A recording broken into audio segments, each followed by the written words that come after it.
Convene public meeting. I need a motion and a second. Motion. Second. All in favor?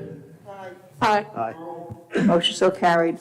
Please stand and join me in the Pledge of Allegiance and remain standing for a moment of silence for our military. I pledge allegiance to the flag of the United States of America.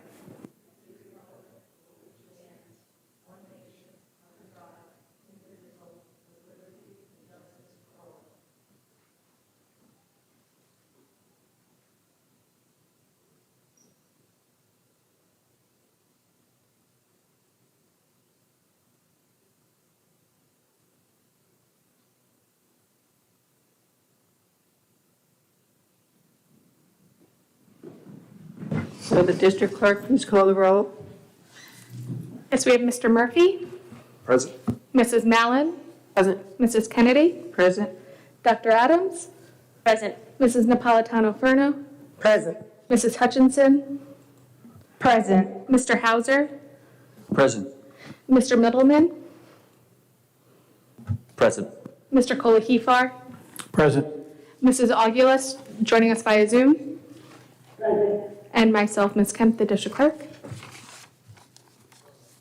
Okay, I'd like to pass the microphone over to our attorney at this time. Good evening, everyone. The Board of Education has requested that I give an update with regard to face masks at board meetings.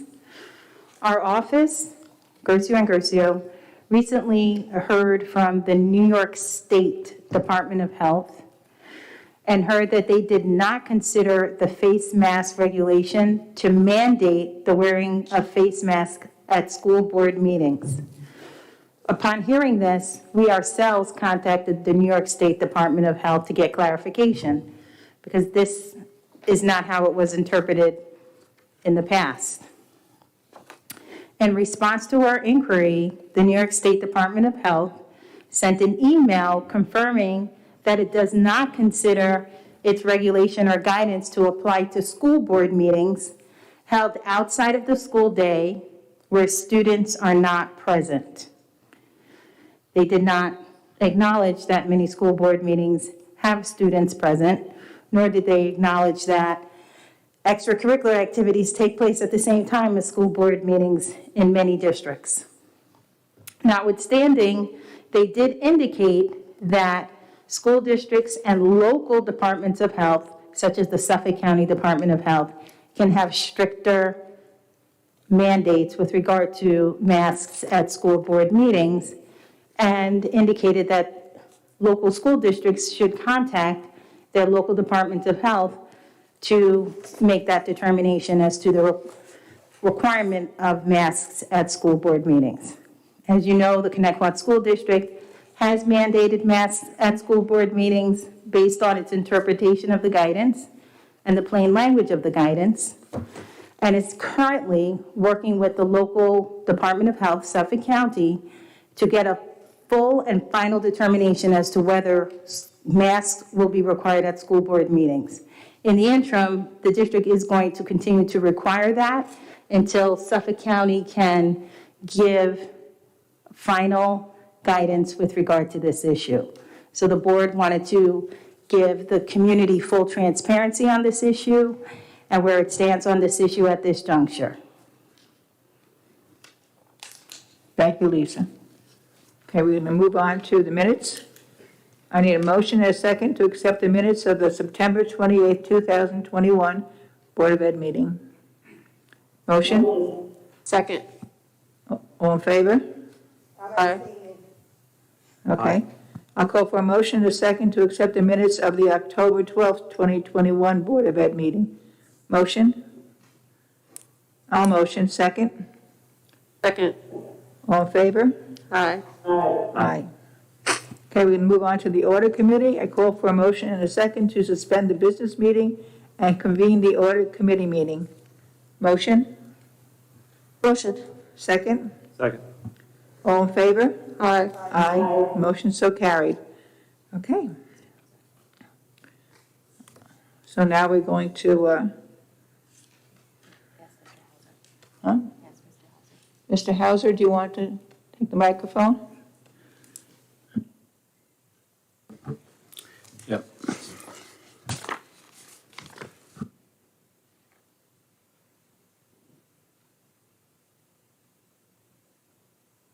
Okay.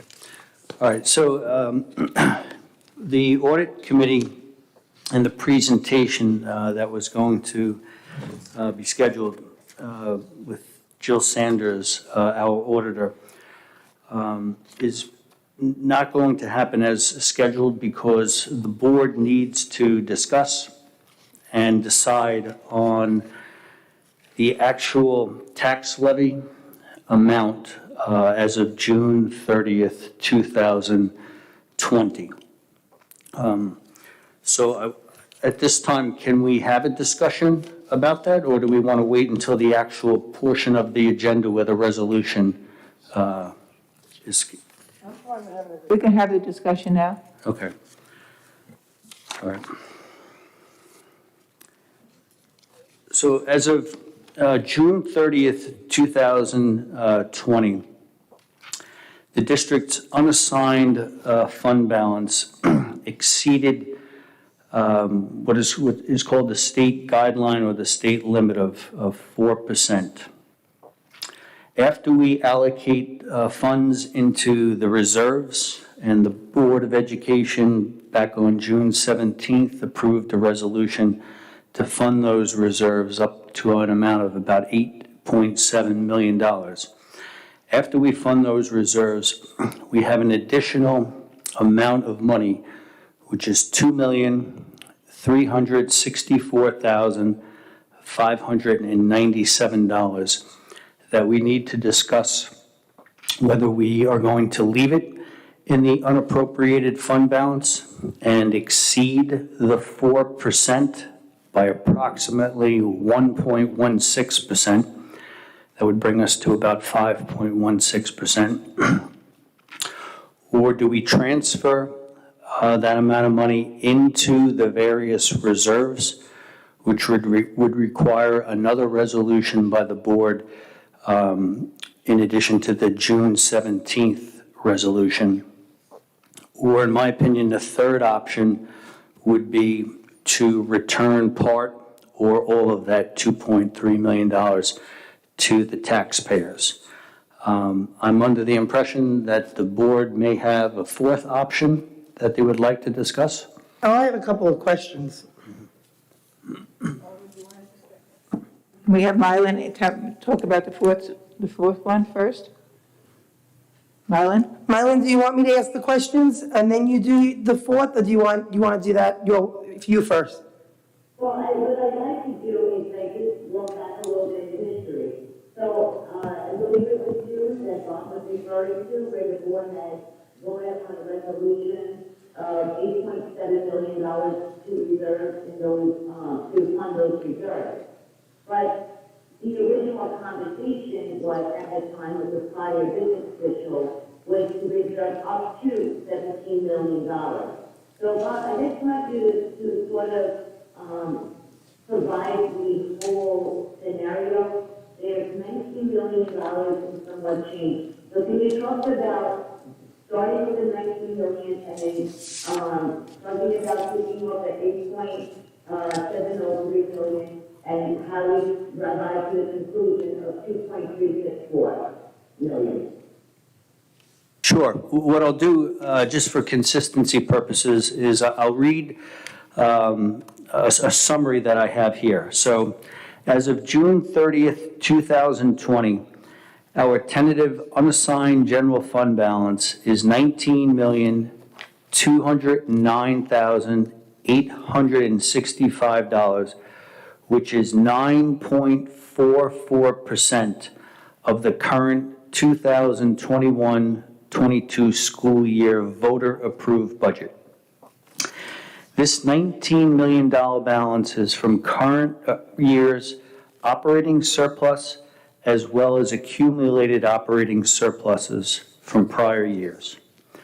We are advised to keep no more than 4% of the following school year's budget in the assigned fund balance, which would be $143,268.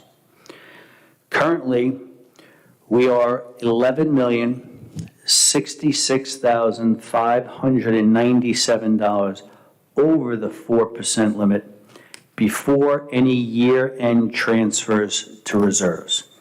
And I arrived at that number by taking the 19 million nut figure less the 8 million figure, which was the 4% number.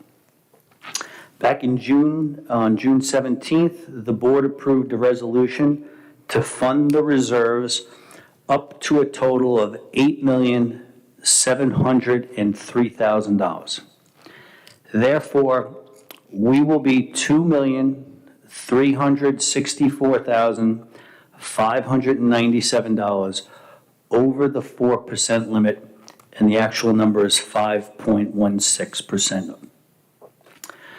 A year ago, just a little history here, the final unassigned fund balance was $11,034,185, which was 5.53%.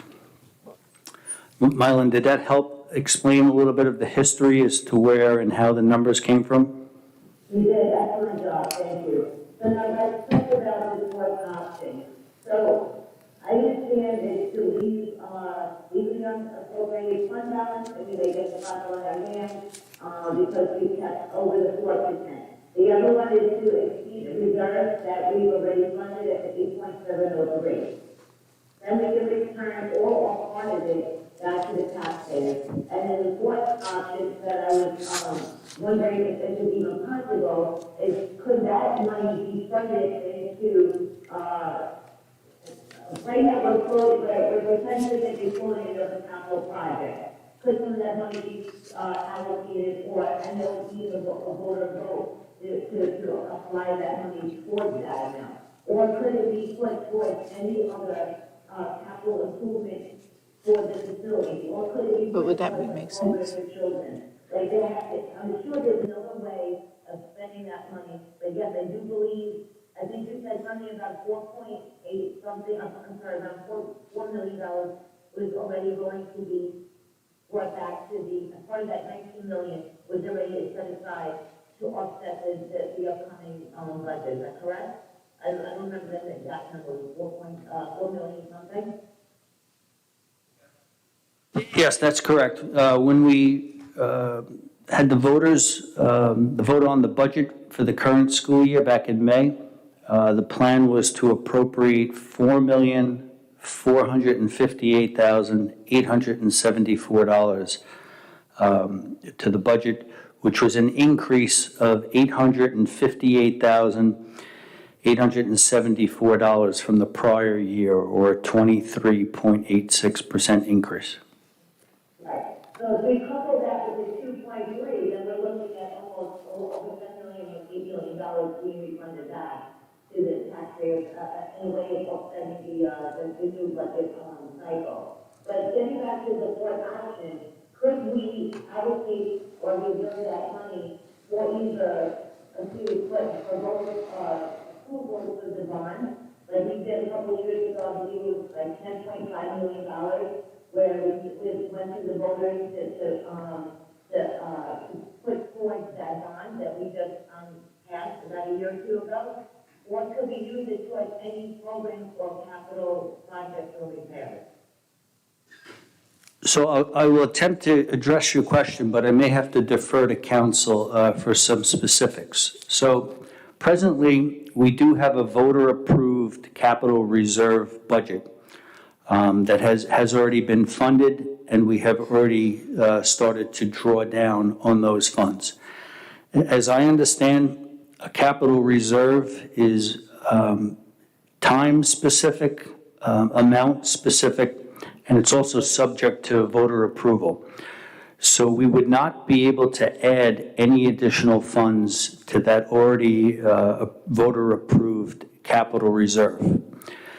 My understanding is that if we left all or part of the 2.3 million additional funds in the unappropriated fund balance, we could schedule between now and, say, May, when the budget vote happens, we could schedule a separate voter referendum for a new capital reserve to be funded up to a specific amount for a specific purpose for a specific time period.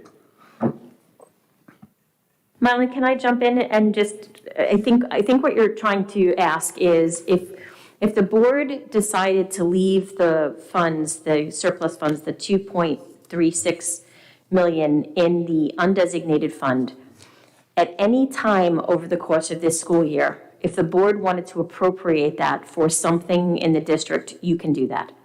So if you wanted to leave the 2.36 in there and let's say, just because I'm looking right at him, Mr. Flynn says, we really need to put a gate on the bus yard, and that's going to be $365,000, but it's not in the budget. The board can vote to take the money out of that undesignated fund to fund that at any time during the school year. The board can also decide at any time during the school year, if you leave that money in the undesignated fund, to vote to put that money in any one of the other reserves. It does not have to happen tonight.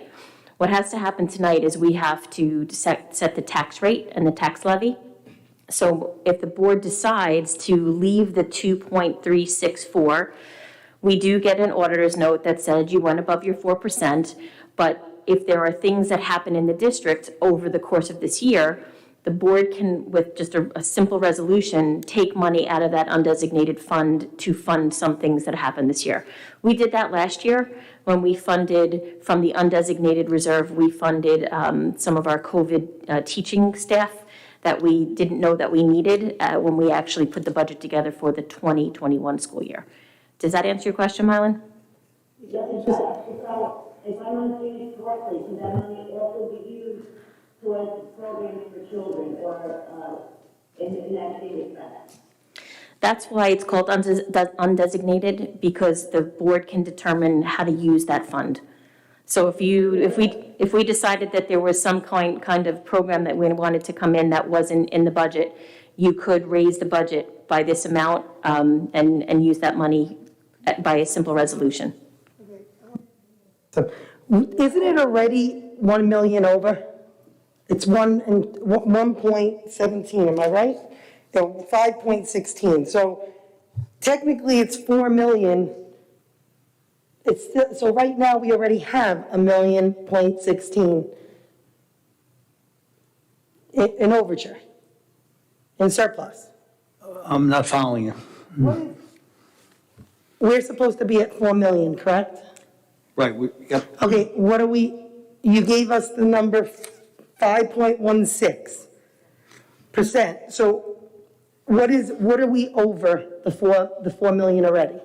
So if we would have put 4% of the current school year's budget aside in that undesignated, unappropriated fund balance, we would be allowed to have 8,143,268, okay?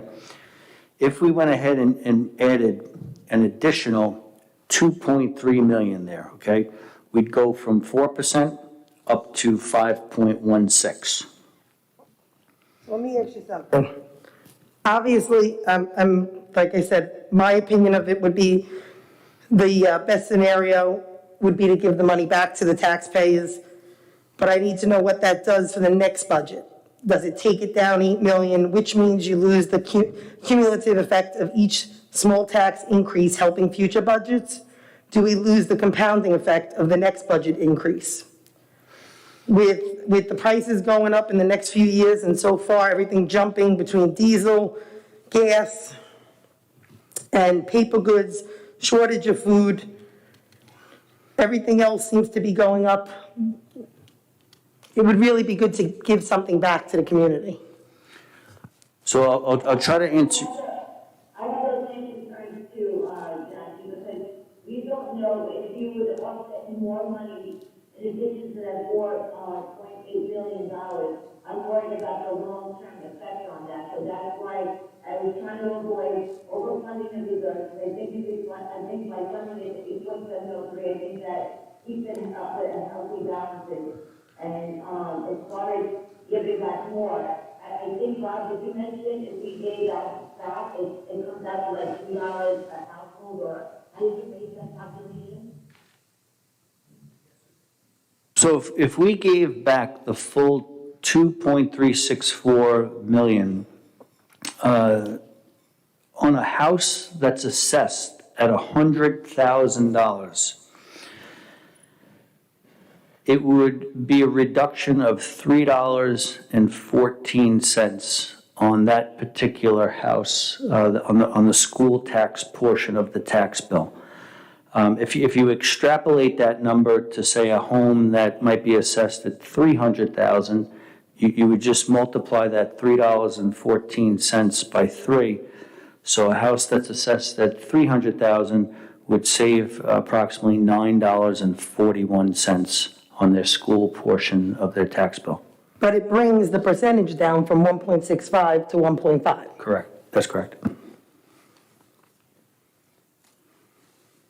So Bob, I think Jackie mentioned, how does that moving forward, if this year's tax levy is reduced to 1.5, what does that do for the tax calculation, the tax cap calculation? Jackie, am I correct that you asked that? Well, I wanted to know what cumulatively is going to happen either way, like both sides. If we put it in the funding, but then we don't use it for whether it's legal fees or whatever we have that we need to put extra money away for, we need to also realize that some of these things may not be handled even next year.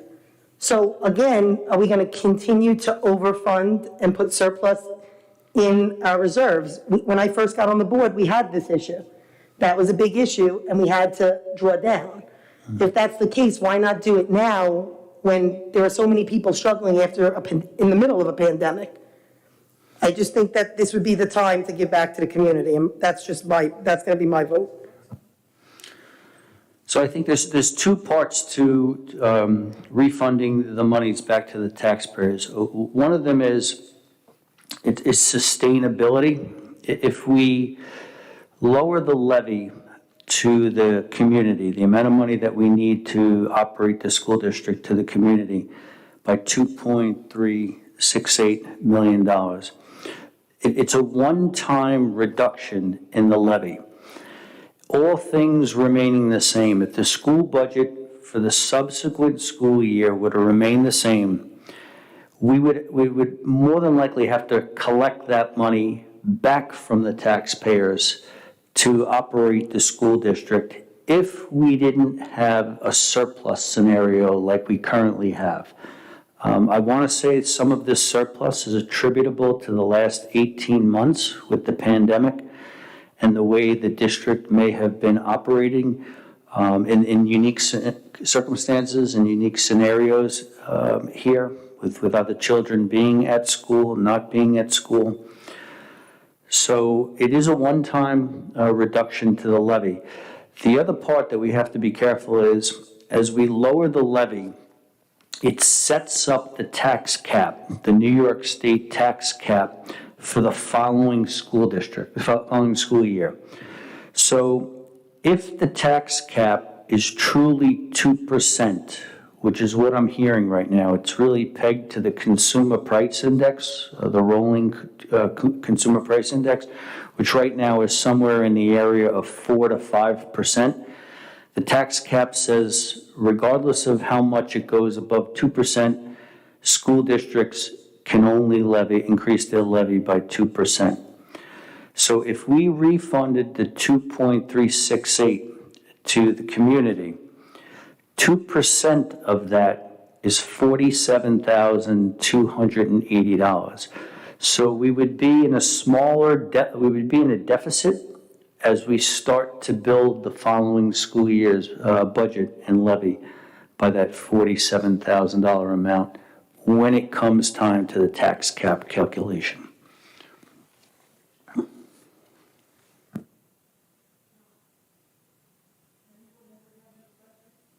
To vote on this now? There is a resolution further in the agenda that actually sets the levy.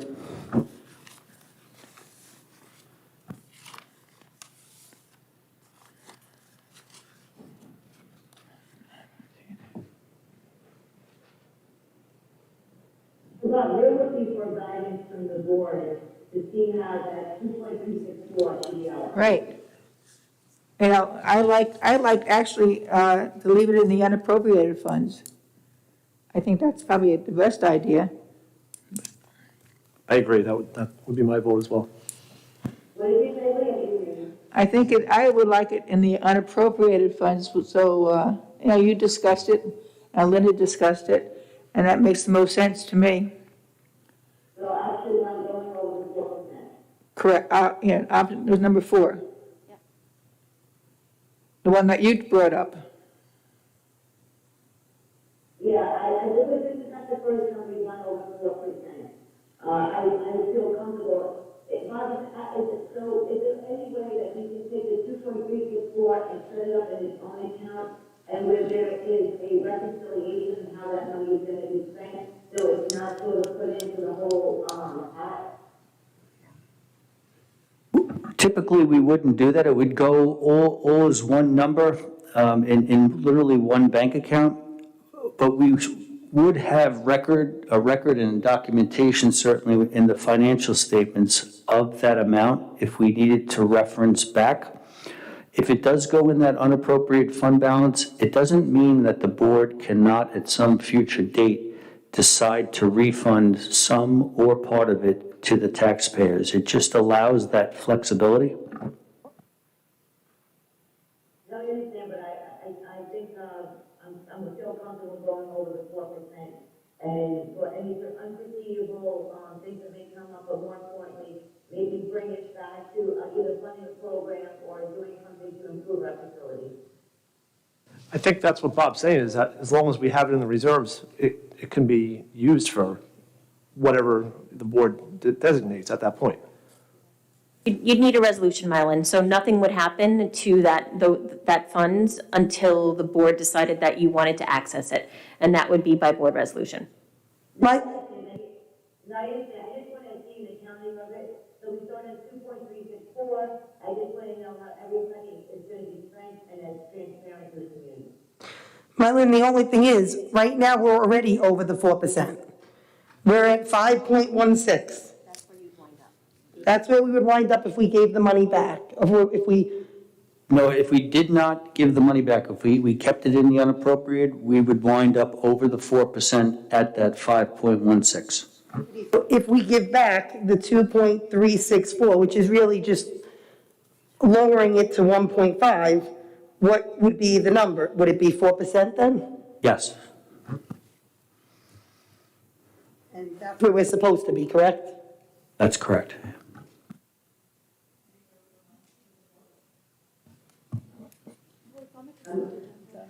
Well, the tax levy, in order for us to set the tax levy, we have to know that we're going to keep that 2.364 in the undesignated, unappropriated fund. And at that point, we can set the tax levy on the consent agenda. So I just need the board to give us consensus. I'm a no. I'm in favor of leaving it in the unappropriated funds.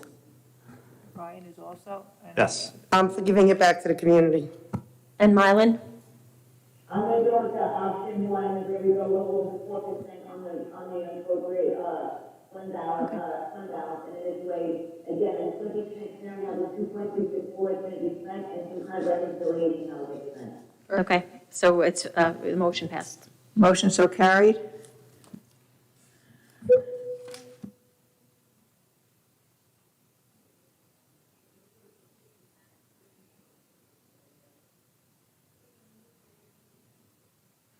Mr. Hauser, is it the numbers that are on the original agenda?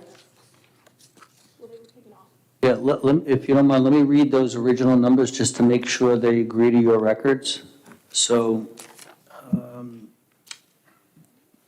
right now I'm looking at, I guess it's consent agenda item K,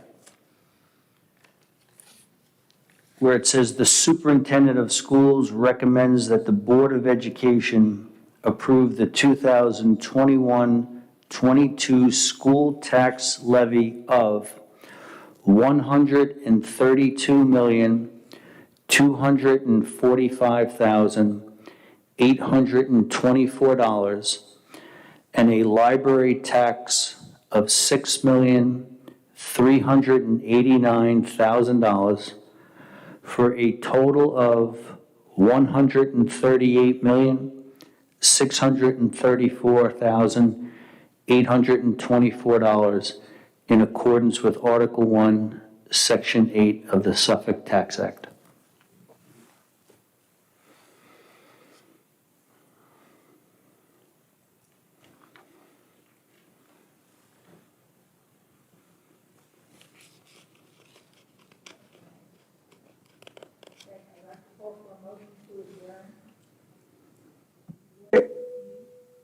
Motion.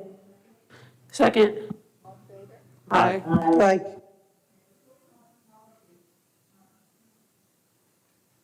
Before we go on to policy, I'd just like to remind everybody about the mask mandate, especially tonight. I see there's a child in the audience.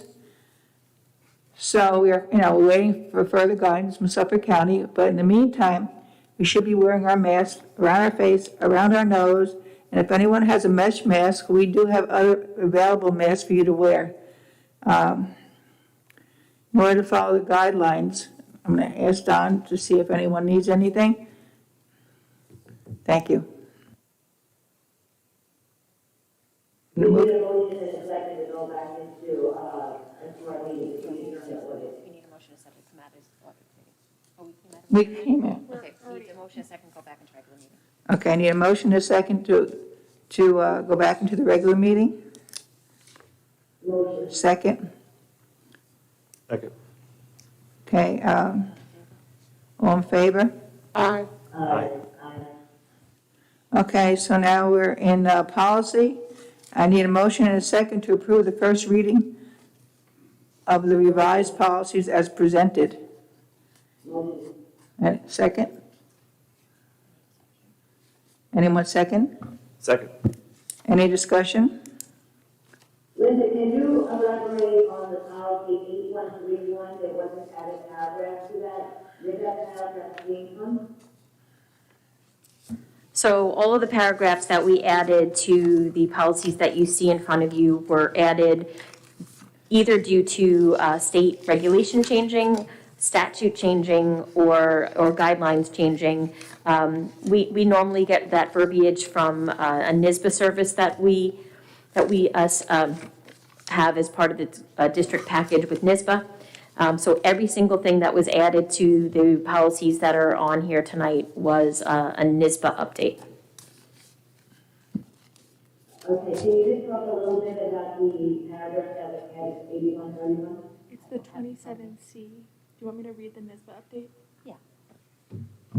Hi, Mylan. I'm just going to read right off the NISBA update regarding that. So NISBA's update is they have modified the policy to reflect pandemic protocols now required by Labor Law Section 27C to be in district-wide school safety plans. These protocols are designed for workplaces in general, so will need to be modified to meet the needs of the school setting. This policy summarizes the legal requirements of the protocols, but is not a substitution for the protocols themselves. So that just, the NISBA updated it to adhere to the New York State Labor Law, Section 27C. Thank you. Okay, all in favor?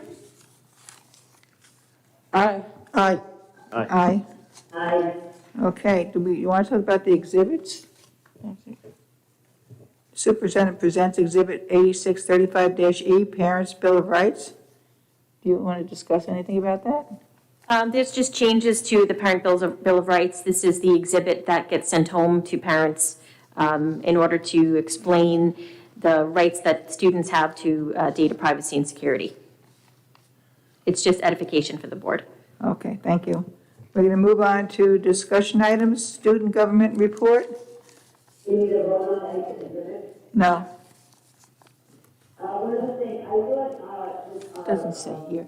I have to go back into, that they had two public comments, I only see one on the agenda. But you Like, is there a policy to have two public comments at every meeting? No, actually, a while back, the Board of Education got rid of the templates for meetings. and just listed the items that should be included. And discussion item is on there as part of the agenda items that should be included or can be included in meetings. So the templates don't exist anymore, Mylan. That was, I'm going to say 3 or 4 years ago that the board got rid of the exemplar templates.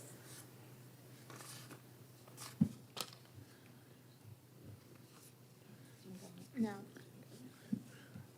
Student government?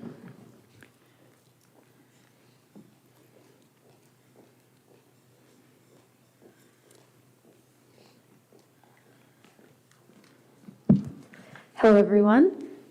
So 2 weeks ago, we had homecoming, which was very exciting for everyone, having not had it last year. There was a lot of school spirit. We saw a lot of teachers participated this year, as well as students. Many members of the board came and graciously were judges in our float and class competition. So on behalf of student government, I and Zach would like to thank you for that. So ended up in our class competitions, the sophomores won, followed by the seniors, the juniors, and then the freshmen. They did floats for our parade as well as a field games. So everyone was very excited to participate in that. For our Grand Marshal in the parade, we decided to dedicate it to all the first responders who were there on the front lines of the pandemic, just as a collective whole, just to give back to our members of the community who really helped out in our time of need. And most importantly, we won the football game, which was very exciting. And everyone in the birdcage was very happy. It was really just a great time for the community to come together. Last Saturday, we had Safe Halloween. It was a vast success. We had 600 kids come from around the community. And that doesn't include their parents and siblings that may have come. They all came dressed up. It was so nice to see them all.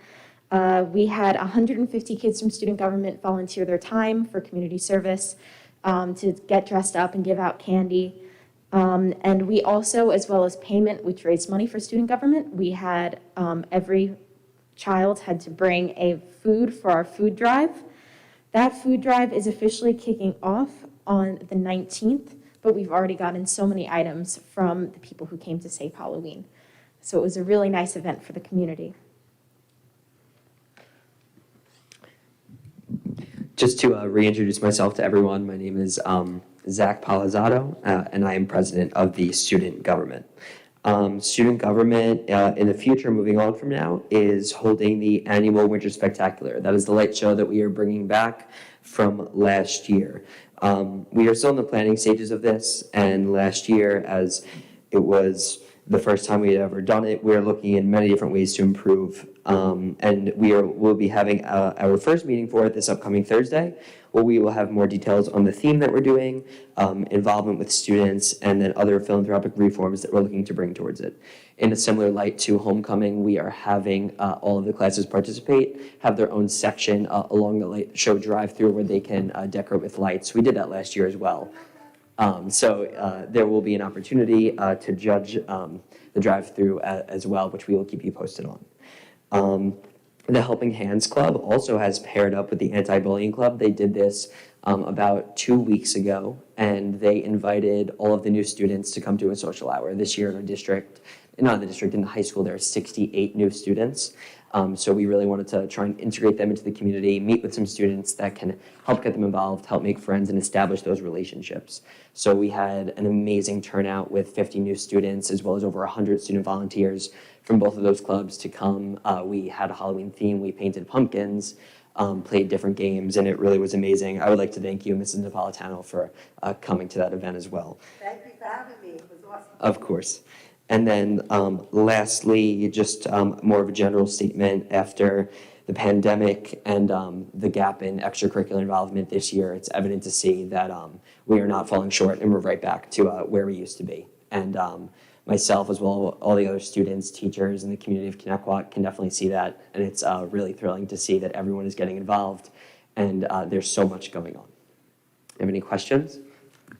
No, I'm impressed. Thank you very much, both of you. Thank you.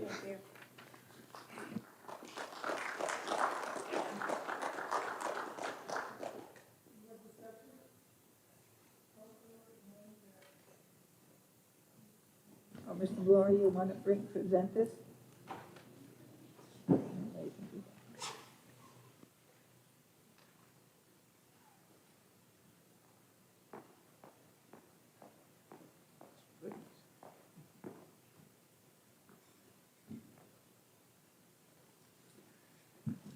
Good evening. First off, in honor of Board of Appreciation Month, on behalf of athletics, physical education, recreation, and health, we'd like to thank the board for all their support. Everything you do you've been behind us 100%, whether it's making sure our student athletes have supplies and uniforms, extending the health curriculum and the health program in general, and even physical education. This year, we've emphasized working more with our special needs population, and that's all through the board approval and board support. So we really thank you. This board's always been pro-athletics, pro-health, pro-phys ed, and your presence at games is also deeply appreciated. So the girls volleyball program stepped up. We have a T-shirt for each board member, and also we have a copy of this outstanding wrestling media guide for everyone to look at your convenience, which brings me to my next proposal. It's my honor to propose that the board considers naming the wrestling room after legendary coach Bill Santoro and legendary assistant Anthony Melfi. I stand here really only as the spokesperson. This has been talked about in this community and across Long Island for many years. So I'm representing not only former wrestlers and coaches, but I'm representing other schools that have suggested Connecticut do this, because basically Bill Santoro is the most respected wrestling coach, or one of the most respected wrestling coaches, along with Anthony Melfi in the county. Some quick bullets, some things to consider when we think about potentially doing this. Both Coach Melfi and Coach Santoro are graduates of Connecticut. We're not going to give you the years. I don't think they would want you guys to hear that. But Bill has been coaching 43 consecutive years as the varsity wrestling coach, plus he did 7 years at the junior high. Been coaching wrestling for 50 years. Anthony Melfi has been his loyal assistant for 32 years. There's no other Connecticut varsity coach that has done this, and there's no combination of coaches in any sport that have accomplished that. Some quick stats. They have won over 70% of their dual meet matches, an incredible winning percentage. They've had 40 winning seasons in 43 years. They've had 113 all-county wrestlers, 15 county champions, the first being Anthony Melfi in 1985, interesting point. They've had 14 all-state wrestlers, 6 state finalists, 2 state champions. And they've gotten better with age. They've had 13 league titles in the last 17 years. 31, and I think Coach Santoro, this is what he's most proud of, 31 former Connecticut high school wrestlers have become wrestling coaches. He is third on the, Bill is third on the Suffolk County Wrestling all-time win list. He is in certainly the New York State and Suffolk County Hall of Fame already. What you may not know, he's in the National Hall of Fame. His picture and his name is on a plaque out in Oklahoma. Entering this year, he's number 1, going into his 44th year of seniority. Something he's also very proud of, he taught for 40 years. 32 of those years, he had perfect attendance. So Coach Santoro was an outstanding teacher as well as a coach. He's a gentleman, along with Coach Melfi. They're consistent, they're fair, they're hardworking. The stamina is unparalleled. I hope that Coach never retires, because we need the younger coaches to emulate and see what it takes to be successful. Ironically, they're having their parent meeting right now in the cafeteria, and if you go in there, it's run like clockwork. It's perfectly organized. The communication with the parents and the kids is outstanding. And the way I look at Coach Santoro and Coach Melfi, I think they're coaches who have old school traditional principles with a new school touch. And that's hard to find and hard to come by. So I thank the board for listening and considering potentially naming the wrestling room after Coach Santoro and Coach Melfi. I know that for years when this came about, Coach Santoro said, I do not want any attention drawn to me. If you know him, he's very humble. But at this point, the pressure, especially from the alumni, is too great, and he finally kind of threw his hands up. He did say if it does happen, he wants the sign to be 4 inches high, 24 inches wide, He doesn't want anything big. He just wants it to match everything that's up there and be very simple. And he doesn't want it unless he's going on that sign with his loyal partner, Coach Melfi. Thank you. Santoro used to have on his driver's license, I think he had Connecticut, where he had kids. Oh, yeah, yes, I did hear Right? that. Yes, I Oh, heard yeah, that. yeah, I mean, well, he's retired, but he was a phenomenal teacher. He had everyone's respect. Yes. Kids, Yep. parents. I had a son go, taught by him, and I just can't express how I feel about someone that, that achieved what he's achieved and what he's given back to this community. He's a rarity. And so, Absolutely. and Mr. Melfi has taken the lead with him. Appreciate that, yep. He's a man of great humility, for sure. So my son went through the wrestling program for 4 years, and it couldn't be more deserving than Mr. Ventura and Mr. Melfi. When you touched on old school, I couldn't have summed it up better. Mr. Ventura, every once in a while, will send a letter to my son, just catching up. I mean, old school, handwritten letters, mail, you summed it up perfectly. Nobody more deserving than Mr. Ventura and Mr. Melfi. They are the icons of that program. That program could not exist without them. I think well deserved.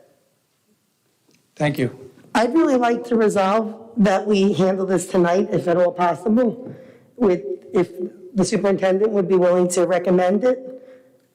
I would be amenable to this. If we could do a resolution, if I have board support. I agree. I'm in. I'm in.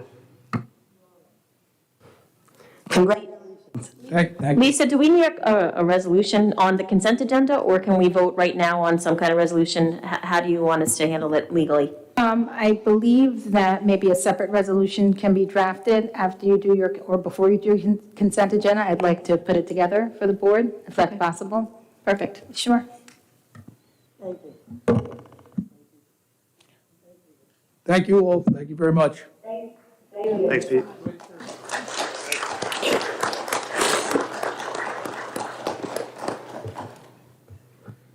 Talk about the board stuff now. Oh my God.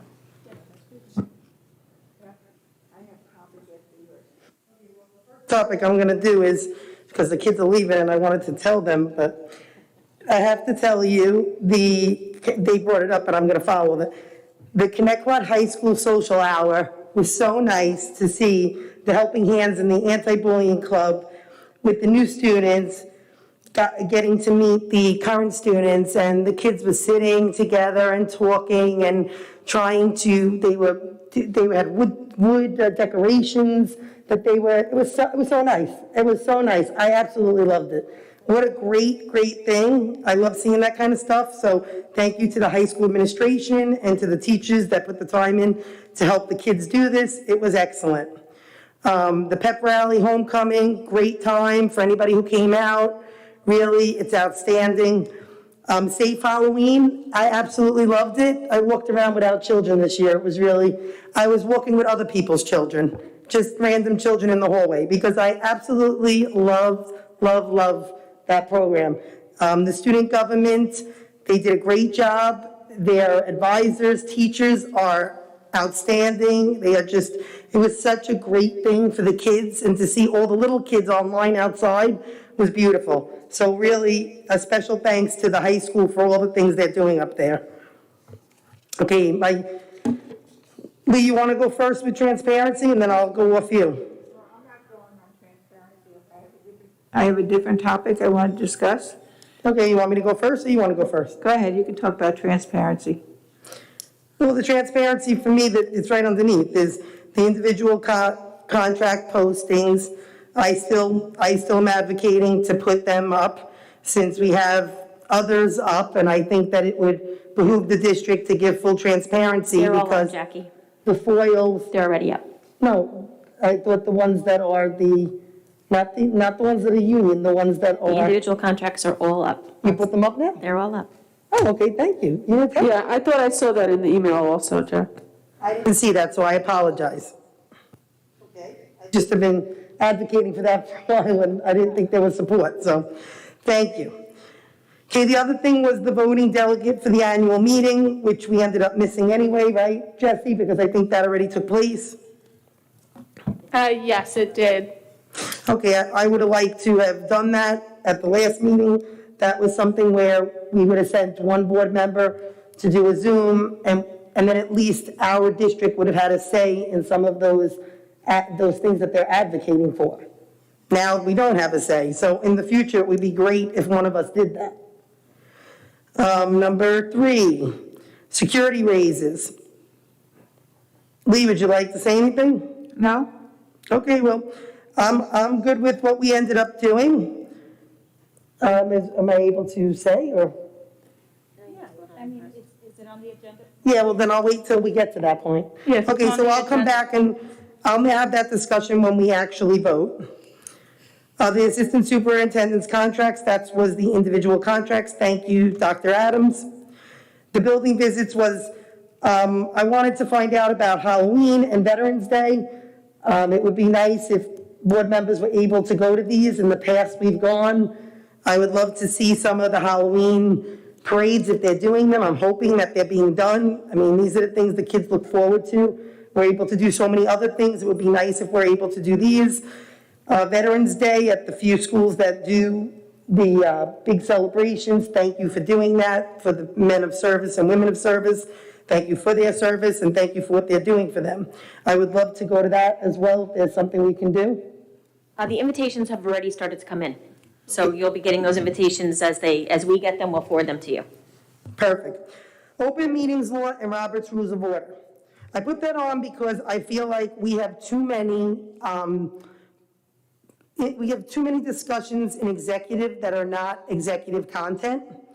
And I really would like to start having that more out here. I mean, even today, it shouldn't need to be said. We should just know that there are things we should be speaking about in public, unless it's personnel or litigation or contracts, specifically speaking about personnel. We really need to talk about things more in public so that people have something to go off of. We've been getting a lot of foils, and while everybody has a right to get foils and get whatever they need for transparency, and I encourage transparency, it would be nice if we gave the community that transparency so that they did not feel they had to do those things. That's just my thing. I hope that we're able to do that going forward. Face masks at board meetings was already, thank you, Lisa, for addressing that. With regard to the legal guidance and memo. Lynn, you're up. I'll just go finish my few things because if you don't mind. Assemblies, on September 17th, I sent an email to the board and to the superintendent asking for more assemblies for the kids. We have kids that are really at risk. We have kids that we're having drug issues, we're having alcohol issues, we're having suicide issues. These are things that need to be addressed. Are we doing anything? I know that this is probably the 3rd or 4th time I've requested that play that came in from the ministries. That was excellent. That went over suicide, went over drugs, went over alcohol. I know just telling kids, say no to drugs is not gonna work. You have to do more. We need to have more assemblies, more sit-downs with these kids if they're at risk. What are we doing in this district to work on that? Because that's a real problem right now. So just from the high school alone, in November, our mental health staff will be pushing into every single English class in this building to talk about suicide awareness and self-advocacy and where to go for help. So it will not be an assembly like this where people can tune out. It will be small class settings with our mental health professionals, one-on-one with kids in a smaller group setting so that they can actually get some FaceTime with our mental health staff. And that's planned for November. Just so that you're aware, there will be, if you haven't received it already, there will be an invitation for board members to participate in the Mental Health Advisory Committee.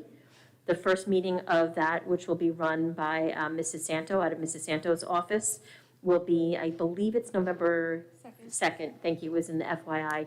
And they're going to actually have a group of people, community residents, as well as some of our mental health professionals, our teachers, anyone who wants to volunteer to be part of that committee, to talk about things to bring into the different schools, K through 12, for this very reason. I think me and Marisol both wrote in an email, we both would be interested. I did, I was interested in that. Okay. If the board's okay with that. Then the other thing was, we were going to see the mindfulness room, so we'll see that in the future. Looking forward to that. Very much support mindfulness. I think that's going to be a wonderful thing here. The electives curriculum, I'm going to come back to that one because then Mylene could lead in with hers. But musical performances, what are we doing to bring musical performances back with an audience? What are we doing for the plays, the musical plays on at OBMS, at RMS, at the high school? I mean, are they making it virtual? Or are we able to bring an audience in so that these kids actually have people in the audience? So I can answer that question. Mr. Malafronte, our new Director of Fine and Performing Arts, has put together concert guidelines for all of our concerts and upcoming plays. He's meeting with his department this month to review those guidelines. We're waiting on guidance, again, from Suffolk County with regards to the physical distancing piece for audience members, but our plan is to hold live performances in front of live audiences as we best can accommodate at this point. That would be excellent. We may have to limit tickets. That's what I think part of the guidelines that Mr. Middleman is discussing, because most ISLIP chiefs right now are all talking about this and having families sit in pods.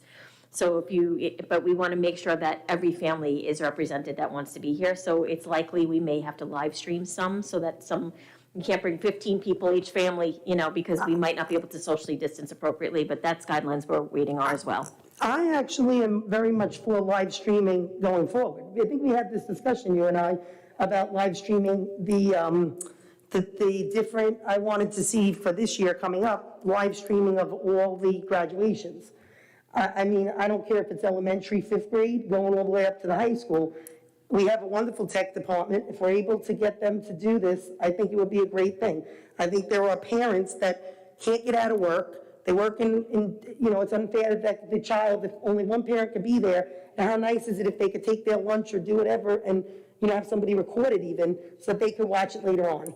I just think that would be really nice if we could do that for the community and families.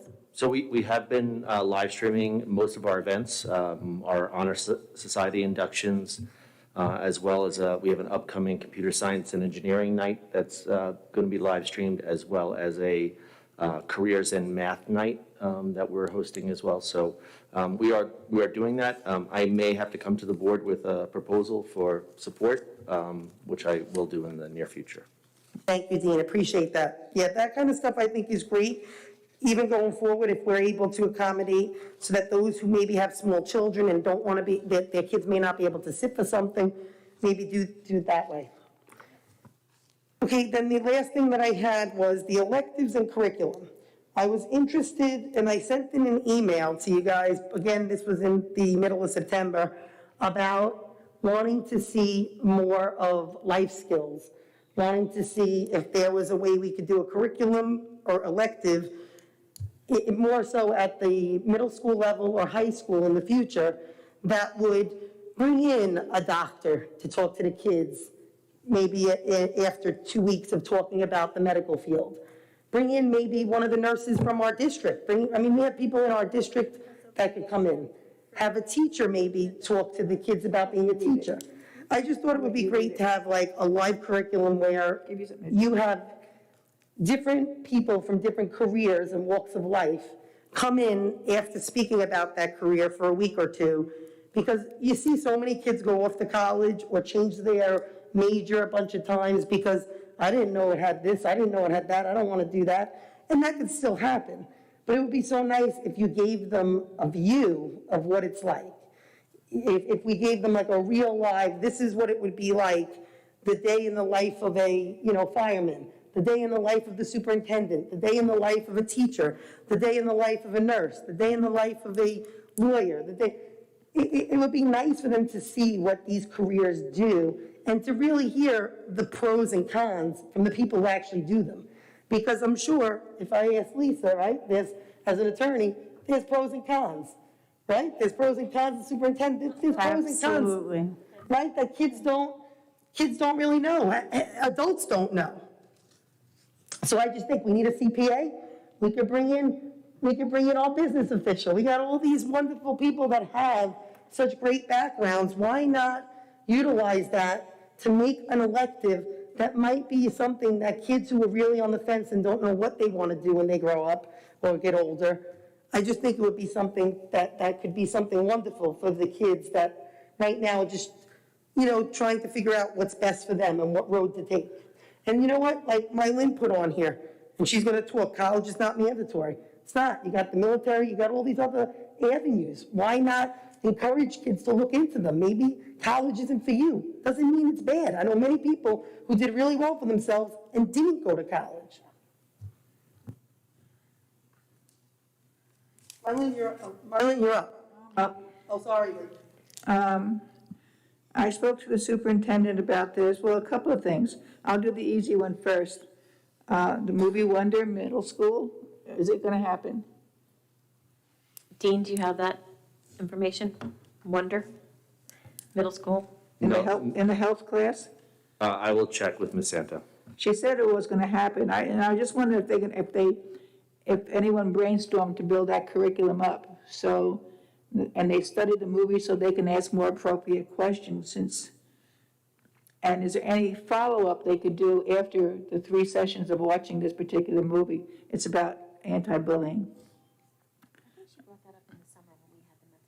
Yeah, I didn't hear anything that if they, had a committee or something. And then I talked to you about this, Linda. It's true, we're probably not at college, 25% of colleges are going out in the not too near distant future. So, I'm wondering, maybe, I don't know, a school is someday going to be 5 years, 6 years, high school, even though you don't think kids will want to be here, they might have a 5th year. And that 5th year, they might be learning a trade. There's a school of study where you can go 6 months, it costs $120,000.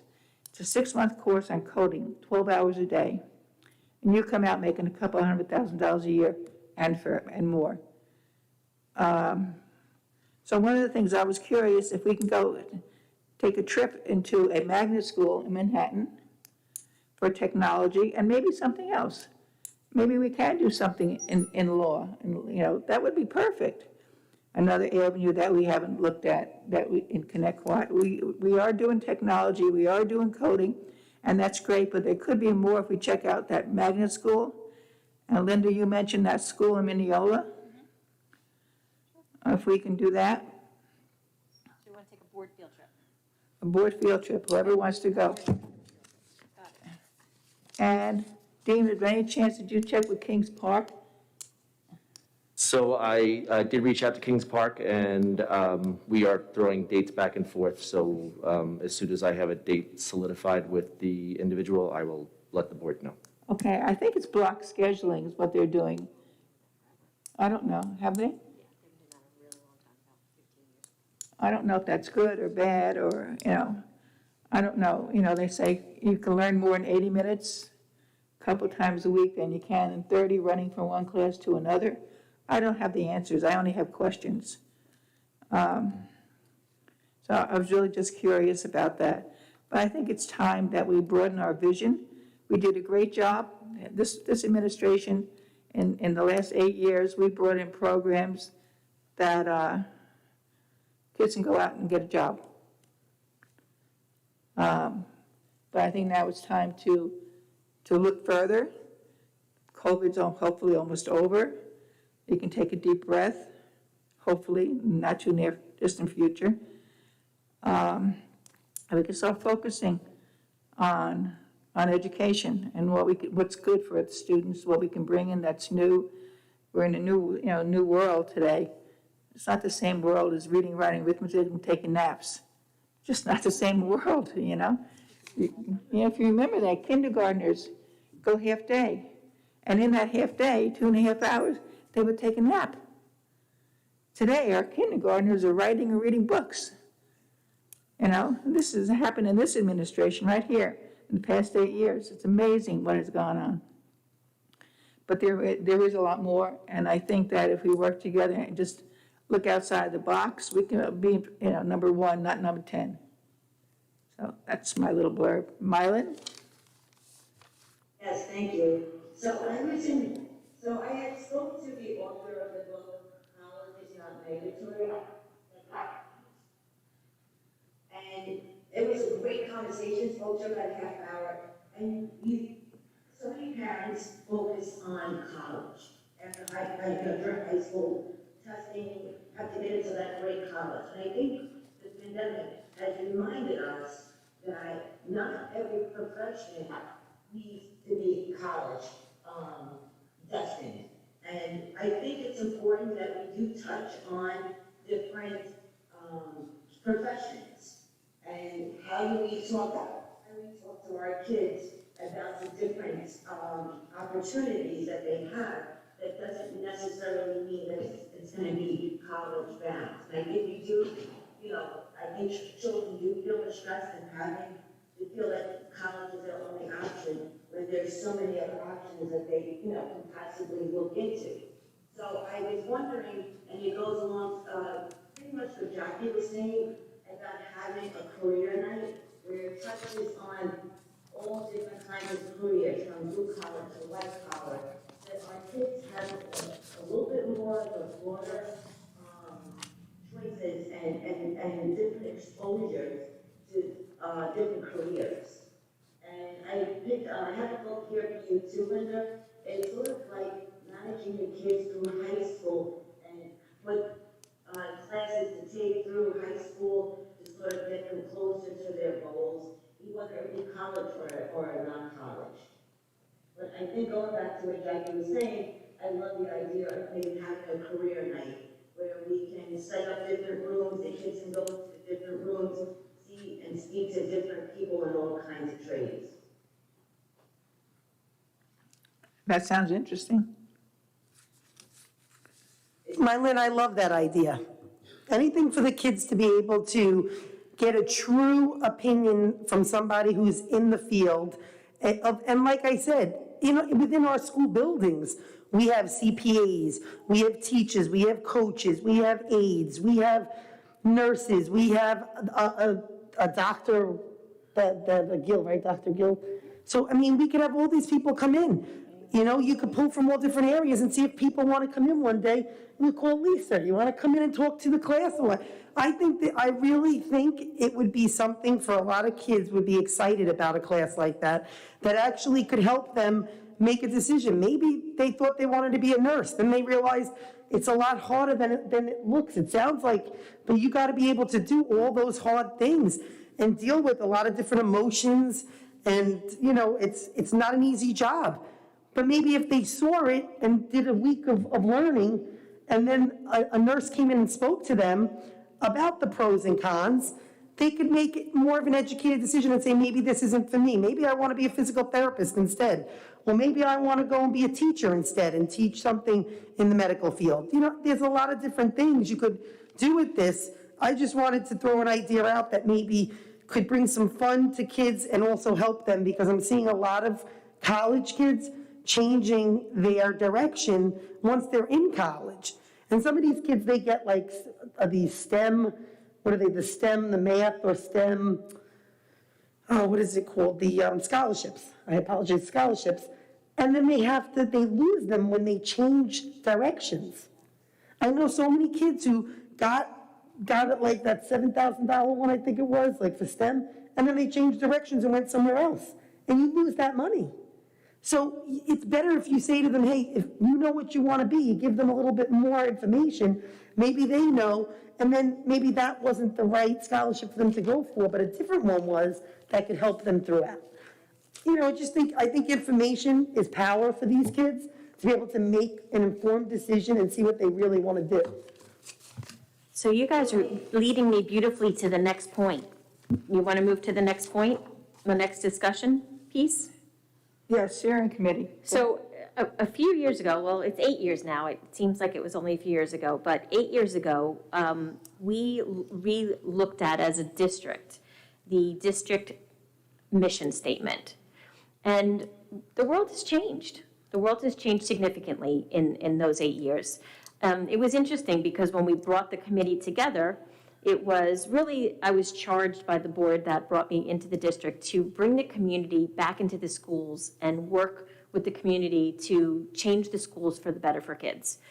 And we started with the steering committee and we looked at the mission statement. And from the mission statement, there were so many different things that blossomed, and it led to eventually the pillar committees being formed after we had a graduate profile committee. So we looked at the mission statement, we modified it, we decided that we weren't living up to it at that point, and we started to put together things that would help us live up to that.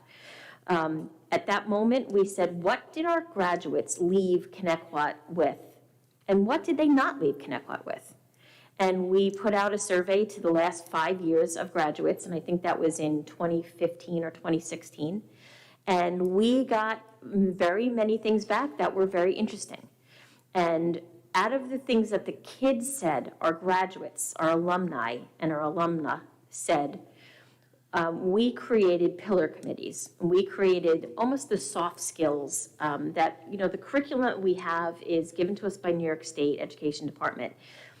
And we do take that and we amend it, we make it deeper, we make it really connected to our Connecticut kids through the curriculum writing that Mr. Middleman and his team does over the course of the year.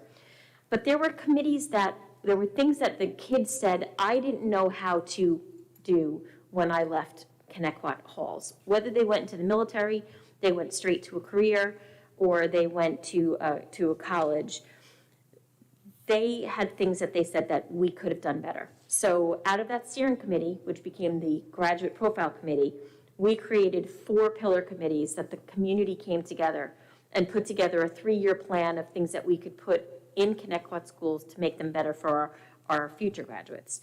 And those pillars were career literacy, technology literacy, interpersonal literacy, and financial literacy. And I'm not sure that those wouldn't be the same things that came out of a new steering committee, but I'm going to ask the board to, and there's a typo, I apologize, there's a typo, it's steering committee for the 2021-22 school year, not 2020-21. I would like the board to take a look at this charge with me, which I will read out loud so that the public can hear it as well, which allows us to begin that discussion with the community and the rich discussion of the folks out there. We had all kinds of careers sitting around the table. We had nurses, we had technology folks, we had people who are plumbers, we had people who are lawyers. We had a very nice variety of folks who came and gave information to help steer the district. So I'm asking to put that together. I think, Mylan, this might meet what you had asked me to do at the last board meeting. I think you called it the futuring or the future, and I just think steering gives us that impression that we're moving forward into the future and we're steering the ship. So I'm going to recommend that the Board of Education approve the following community steering committee for the 2021-22 school year, charged with the following task. In light of the ever-changing world that our students will inherit in their future, the Connecticut School District seek community input to revise and/or create a mission statement for the district that will encompass the vast possibilities that our students will face.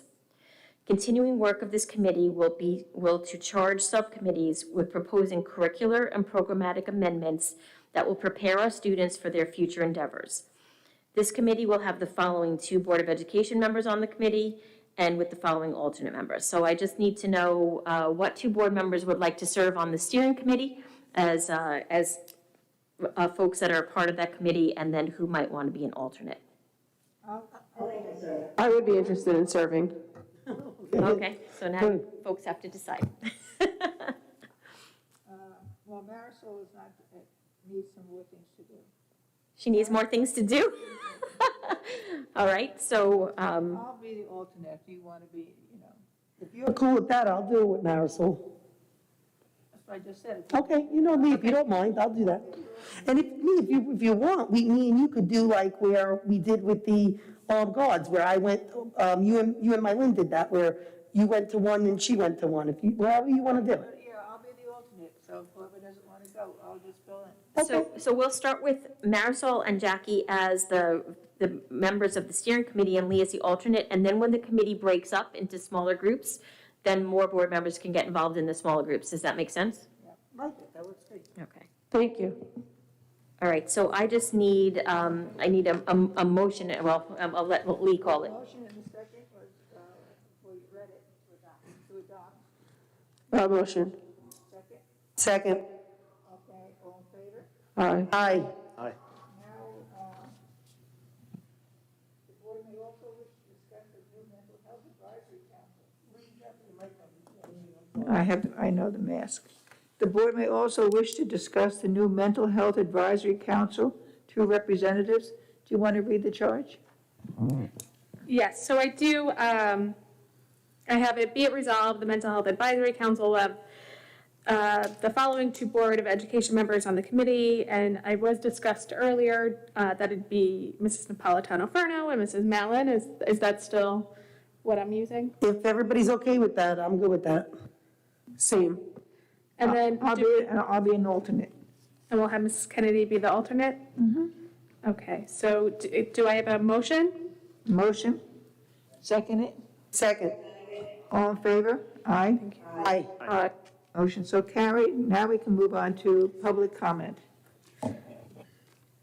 Open the floor to public comment portion of the agenda. This public comment period is for consent, we're doing consent agenda here? There's only one in this meeting. All right, we're not going to bother. Anyone have any consent agenda questions? No, okay. Yes? Oh, okay, I'm sorry. Come on up.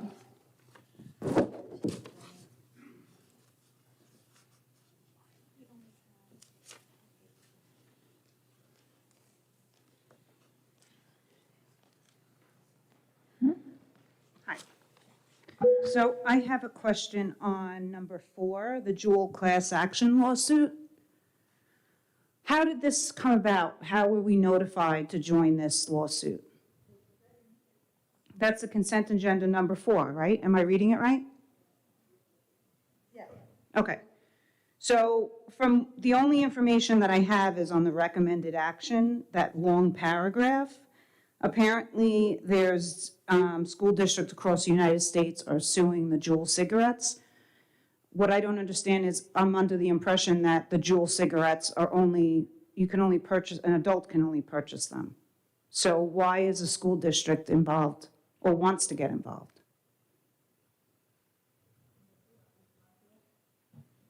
Lisa, do you want to talk about what the suit is? Oh, she's gone. Stepped out a minute. Okay. It's a class action suit because they're actually suing because they believe that it was intentionally advertised towards students.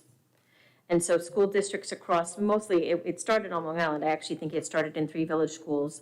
And it became a class action when multiple school districts joined on. It was all about the marketing. And that the marketing was dedicated toward younger students who shouldn't be able to buy it.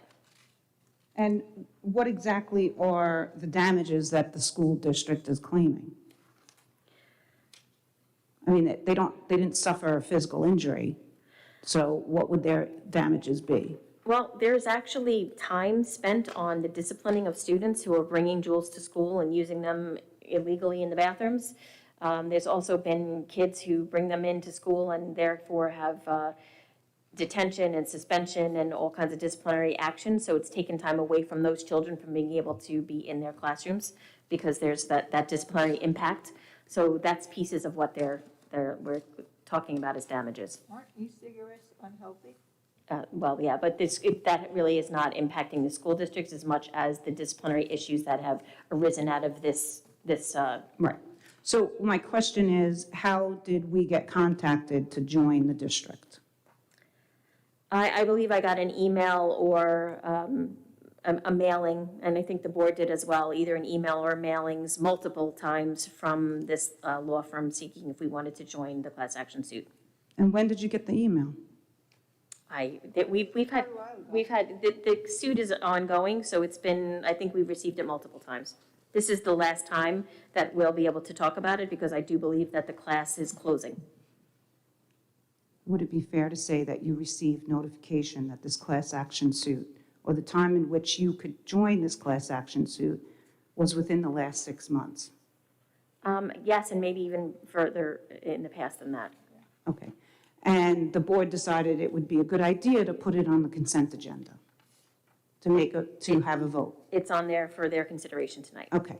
And you were notified about a lawsuit dealing with the overreach of the New York State Department of Health in their overreach on NYCRR Section 2.60 under Title 10 by screaming parents at several board meetings, by several emails.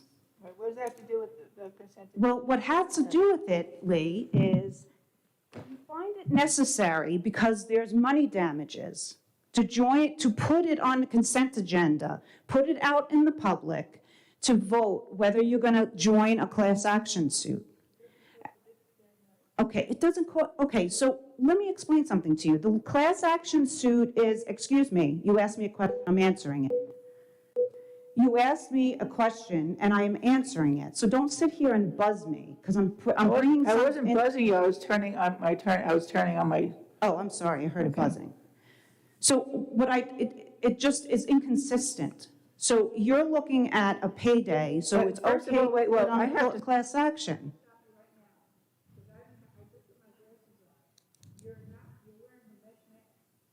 What, and you're wearing a black sweater. I don't like black sweaters and I don't like printed masks. What does that have to do with the question that I'm asking? You're more than 6 feet away from me. There is nobody within 6 feet or 3 feet from me. And the last time I heard, and that's another thing I'm going to say at the public comment. So do you want me to take up my 3 minutes now or my other 3 minutes later? So why don't we just concentrate on what I'm asking you? How are you reconciling joining a class action suit when the community brought it to your attention about a different lawsuit?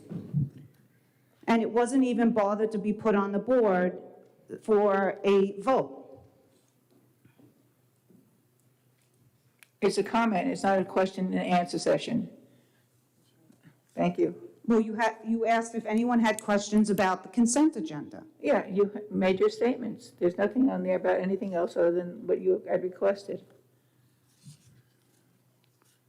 And then, can someone please? What is Don, can you please bring this woman the type of mask? Otherwise, you know. Lee, I don't need another type of mask. The New York State Department of Health defines face coverings and I have it printed here, in case you don't know. Our superintendent has it printed. Now, Lisa, are you here? Yes, Lisa's here. Lisa, can you please answer this? Wait. I don't need your attorney to respond to me because she actually stated in her opening statement, and I quote, that it's up to the district to mandate regarding mask wearing during school board meetings. And you, as a board, are deciding, I don't need that, but I have an allergic reaction to that. And thank you that I have to now expose my medical information because you're insisting on something that is not even law. It is not law. It is not. Really? What is law? What is law, Lee? Is Lisa, right now. What law is? Yes, I'm listening. there's a child in this audience sitting there next to her mother. Is there not? Huh? Your time is up also.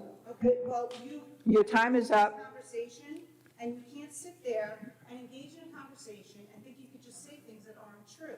It defines Excuse me. coverings, is including cloth masks, surgical Oh, what's masks, her name? N95 respirators worn to completely cover a person's nose and mouth.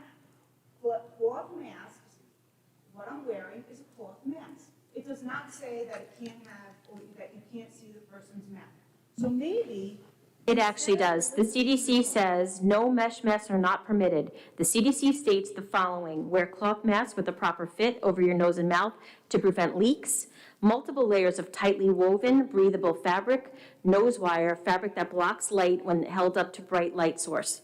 And where are you reading that from? I am reading that from an email that I received from the New York State Department of Health, and they also gave me the CDC website, which declares the same things. And who was that email from?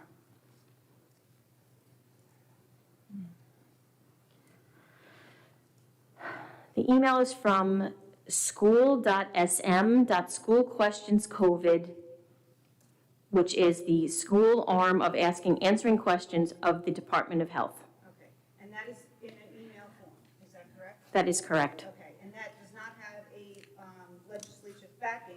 It is not part of the New York Code of Rules and Regulation. It's not part of. This is not a discussion. This was a comment section, and it's time for you to sit down. You need to put a mask on. You need to put a mask on that meets those guidelines, or you need to leave the auditorium.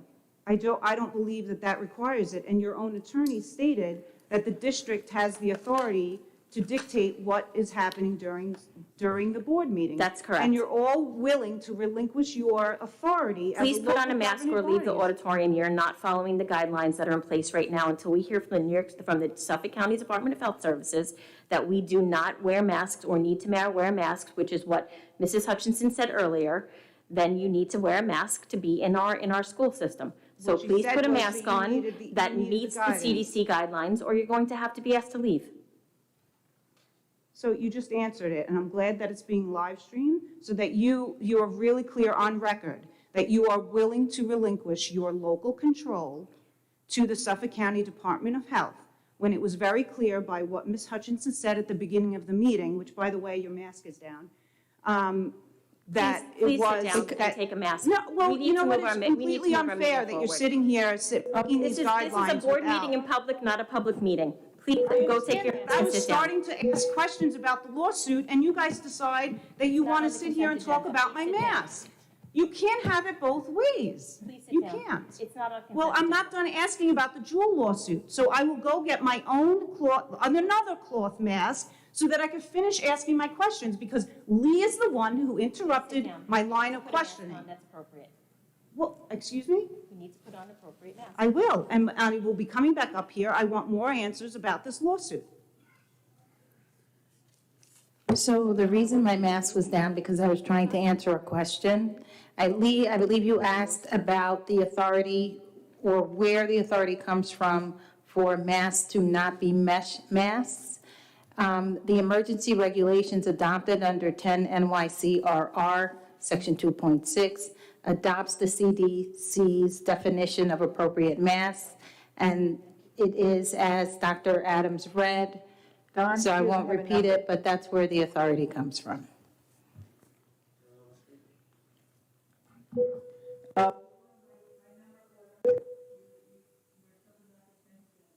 I know, I'm talking about consent. I only. You had your 3 minutes, ma'am. You had your 3 minutes. But you took up my 3 minutes No, I didn't. talking You've been about here my for mask. 6 minutes. So I just want to know, what is the plan to use the money if you get any money from this lawsuit? Is there a plan? Thank you. Well, if there's a plan, we'll post it. If we get money, we'll post it and let you know. I have no idea. It just started. Okay. And why, can you No, explain this why is- you didn't put it on a consent agenda when another lawsuit was presented to you that was similar to a class That's a action? question and answer. We're not doing this. Please sit down. Your time is up. Now. Now. Excuse me? I've been trying to be polite and you won't let me. You're not being polite. You will You're not.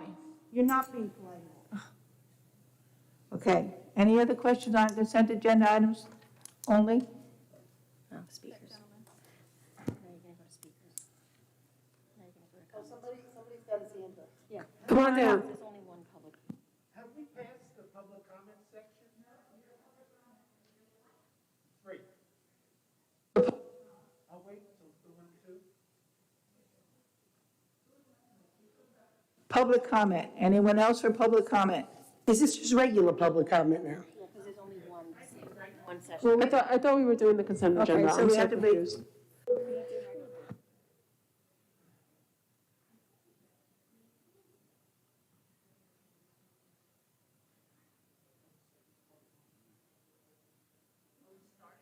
I am certainly here, there's only one public comment today where there should have been two. Why, can I ask you, who elected to only have one when we made this decision to have two? We have two on here. No, there's not. Dr. Adams just said there's not. She knows what's on the agenda. We can move it for L. All right, well, let's add it, because I want to hear, people came out in this storm tonight, let that be. Jackie, look at number L. What does it say? Public comment can be added. Lee, I just want to know, is there one or two?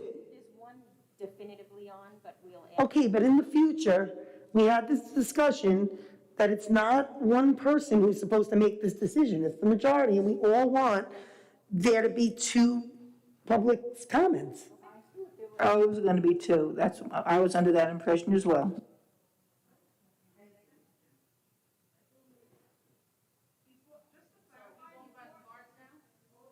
On the consent agenda? No, we need personnel And we matters. needed to add as amended. I think we need to know if anybody else has any questions or comments about the consent agenda first, right? Okay. What are we adding on here? We're adding on, well, is there any more public, first? No, there's not. There's no more public comment on consent agenda. No. We have to do the personnel matters first. We have not done the personnel matters. I didn't even see it. Jay, we did skip that. It's J. Yeah, number three, I wanted to, isn't the number three, is number three security terms and conditions? That was amended. I know that was amended. Well, hold on, just real quick, the agenda, the next thing on the agenda is personnel matters. It's item J, recommended action, personnel matters, instructional and non-instructional personnel. Okay, well, mine says, I'm just letting you know what my printout here that you guys gave me says. J, recommended action, personnel matters, 1. You're talking about the consent agenda, correct? No. Because we keep saying consent agenda. Yeah, she skipped over the. Okay, so, because consent agenda, I want to pull number 3 for a separate vote, Okay. and I want to pull number 2 for a separate vote. Tax levy. Okay, so now we make a motion and a second to approve the instructional and non-instructional personnel items as presented. Motion? Motion. Second? Second. Any questions from the board? All in favor? Motion so carried. Now we're moving to the consent agenda. I want to pull 2, I heard. 3, and 4 for separate votes. Okay. And then we are adding item number 14, if you would like me to read the Yes. resolution. Yes, please. So upon the recommendation of the superintendent of schools, the Board of Education hereby approves the naming of the wrestling room at the Connecticut High School, the Bill Santoro and, sorry, I wrote it down. Anthony Melfi. And Anthony Melfi Wrestling Room. Okay. So I need a motion and a second for, well, It's 5 through 14. 5 through 14? Motion. Second. Any discussion? All in favor? Aye. Aye. Aye. Aye. See on here, I see number 12 as one of the trips. Are we not going to discuss the other trip? We'll discuss it. I'll bring it up at the end. Okay. Okay, now I need a motion and a second for number 2, 3, and 4. Separate each one. Number 2, Number 2. motion and second. Motion and a second for number 2. Motion. Second. I'm a no. I'm a yes. Yes. Number two is the Wait, tax wait, levy. yeah. Yes. Yes. Mylan? So we're voting on item number 2? Yes. Uh-huh. The tax levy, Mylan. I'm fine with that, yes. Okay. I'm a no. I think it should go back down to the 1.5. Second, motion and a second for number 3? As amended? Motion. Number 3 as amended. Second, any discussion? Yeah, I thought there was going to be discussion. I thought you guys wanted to give full transparency. Let's do it. Yeah. Well, you're the one who told me in emails you wanted to discuss it in public, so I didn't discuss it. discuss that in public. No. But you absolutely can discuss percentages. Discuss You away. absolutely I have can nothing to position. discuss in public on security. Okay, well, that's not what was written to me. Do any of you have a problem with me voting on this? Due to some emails I received from the board president, I just want to know if you guys want me to recuse myself. For what? I don't feel you need to recuse yourself, Jackie. I don't see an issue There's with no you voting. conflict of Okay, I interest? just want to have permission because of what was written to me. Okay. So, again. I'm a yes, I'm a yes, and I think that this position should have never, ever gotten zeros over the years. I'm sorry. Okay, I say yes. I'm also a yes. Yes. Mylan? Jackie, you're recusing yourself from the vote? She said yes. No, I said yes, but I wanted the board to decide that I shouldn't recuse myself after emails were written that stated that I have it pretty much saying that I favor security as a position because I work in law enforcement, which to me is absolutely ludicrous, but I'm just fair across the board. And in all the emails that I've been sending in the last few weeks, I have said, and I'll just want to say it on the record again, the lower paying jobs, whether it be the lunch people that we're having a hard time getting in, the bus drivers that we're having a hard time getting in and keeping, the custodians, the aides, and all these other positions that go along with security as well. We should be treating everybody equal equity across the district, equal equity across these different positions, and I just feel like it's time that we make sure that we don't forget the people that are really the backbone of this district. If tomorrow all the custodians decided to leave, our kids aren't going to school. Especially during a pandemic, and I wrote that in many emails, the same goes for, you're not gonna drop your kid off at a school with no security guards. I mean, I don't know about everybody else, but I'm not that confident. I want to make sure that my kids are safe. And teachers are to teach the classes. The security are there for the perimeter and to make sure everybody's safe. Everybody has a position, and I just wish everybody would get treated with the respect that they deserve. And when you start giving out zeros over 10 years, you should really think about how you treat these positions, because unfortunately, it looks very disrespectful and ungrateful. And I'm very grateful that my kids can go to school in a safe environment thanks to these guys, men and women. You didn't finish the vote. Jackie, I don't think you should recuse yourself for the vote, because in 2-3 years, huh? She didn't recuse herself. So then why are we pulling this for a second vote? She wanted a vote if she should recuse herself. I wanted the comment, and I wanted the board to say whether they wanted me to recuse myself. I was fine with it either way. You shouldn't have pulled for a separate vote then. I did. I pulled 2 because I'm for the tax levy. I pulled 3 for the security terms and conditions of employment, and I pulled the dual class action lawsuit because I have questions on it. So how are you voting on 3? I voted a giant yes. After we advocated, I voted a big yes. Mylan, you're the only one left to vote. Everybody else has voted. Then it shouldn't have been pulled for a separate vote. But it was, and you're the only one who hasn't voted yet. So then items 2 and 4 should be pulled, not 3. It's already. It's already It's pulled. already It's been done. voted. Four It's already out of 5 pulled. votes It's are already already done. registered. Just you're the only one left, Mylan. You just have to say yes or no for 3. I'm a yes. Okay. Now, did we do 4? No. Okay, let's do 4. 4, I have questions. Motion and a second for 4. Motion. Second. All in favor? Oh, no. I have a question. Go ahead.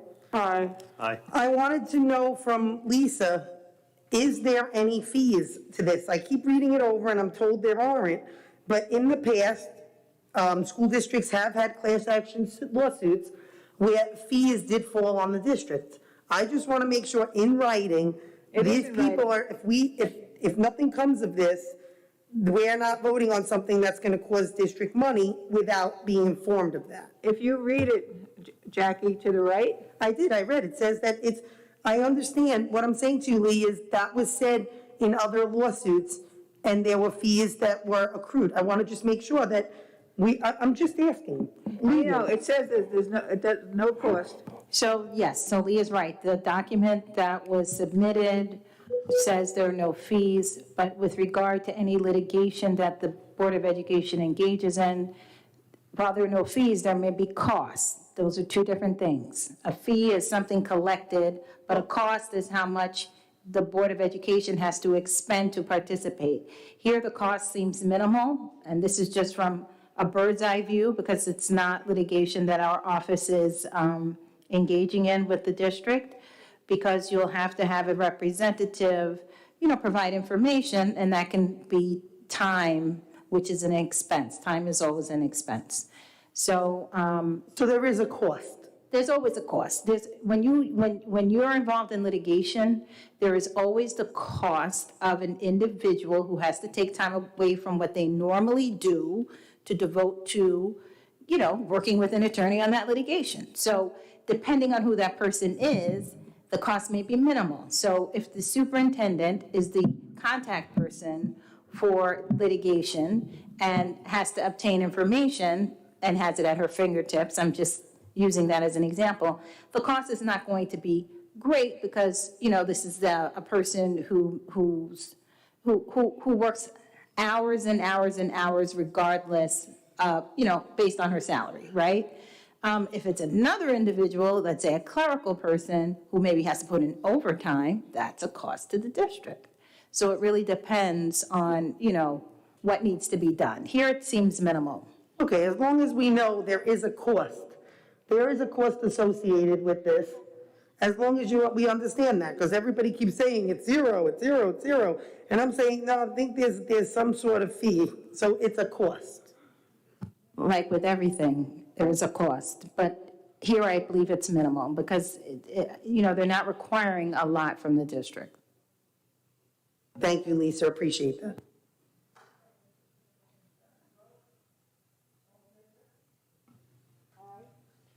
Aye. Aye. Aye.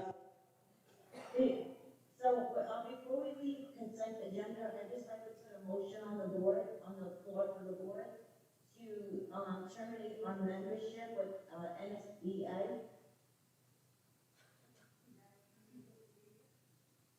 NYSBA, because that was the, one that the two prior board members signed on for about 2 years ago. We were not a member of them before. I honestly don't see a benefit to be part of the NYSBA. Am I saying it correctly? It's the National School Boards Association, it's NSBA. There's no Y. Because there's no, well, it was virtual this year, New York? Oh, this is the one, the national one, okay. Yeah, where are they going this year? Applying the senior trip? No. Talking about the National School Boards Association. When is that dues up, Jesse? So the dues run January 1 to December 31. And it's around $4,200. Yeah. $4,165 to be exact. Yeah, I don't see a benefit to having this, so I'd like to terminate our membership. So I have a motion from Mrs. Aguilas. Do I have a second? Second. I'll be third. Yes. All in favor? Aye. Aye. Okay. Now we're going to move to consent agenda. Yes? Public comment. Oh, number one? Public comment number one.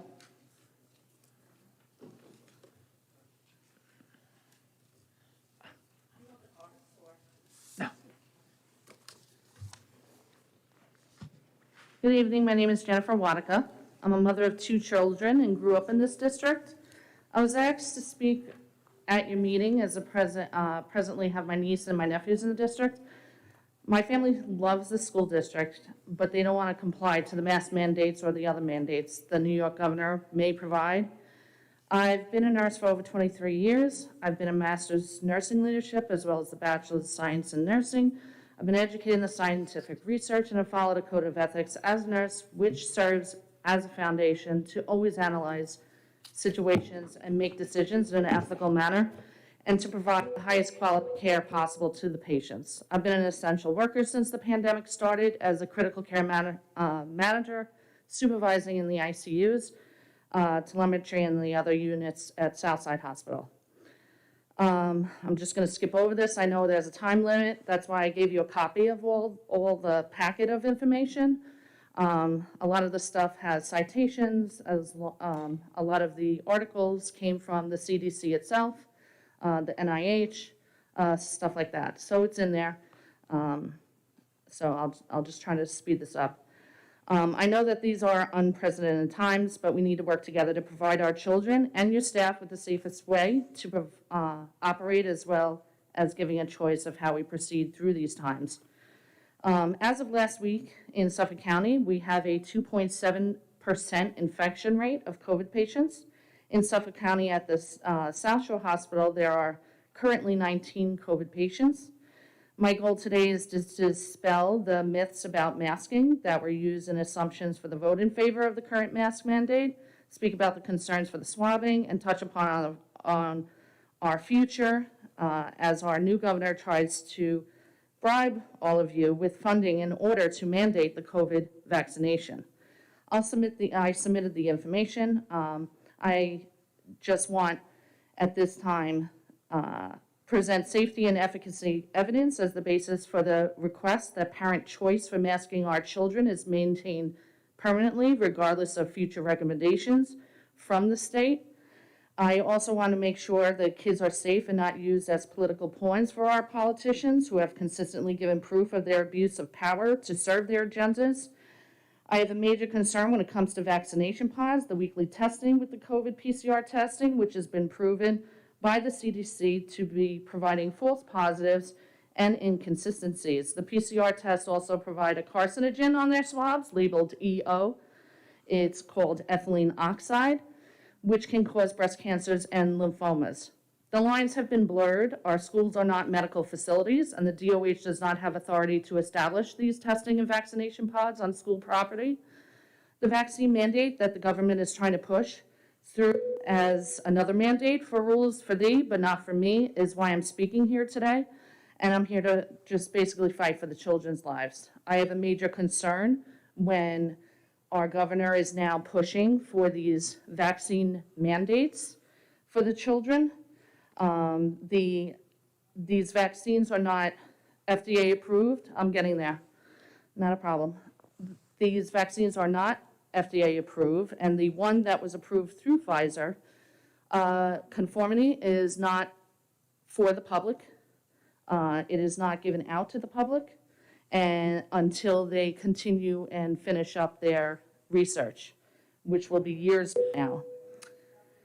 Guys, I'm going to get accused of not giving everyone more time. I'm fine. But we do I'm have, finishing up. we have the paperwork, so I know. we can look at it, so I'm going to ask for number 2. Thank So- you. We have the paperwork. I was looking at it before. Okay, but everybody Thank else you. didn't hear and listen to the facts and the information. I understand that, but we only have a 3-minute limit. No, I know. That's why I was finishing up. Right. If I could just have one more second, like just 30 seconds to just finish up? Then I'm going to have to give everyone 30 seconds. It's not fair. Thank you. All right. Basically, in a nutshell, it's not okay that these vaccines are going to be coming through, and that's why I'm speaking here today. And the scientific research does not match up with what the governor is telling you. So that is a fact. And what's concerning is that the people are standing up, not just in this room, but elsewhere. As you saw the protests going on in the city, there were thousands. So when nursing and healthcare workers and everyone else is standing up for this, you guys need to listen, Thank you. okay? Thank you.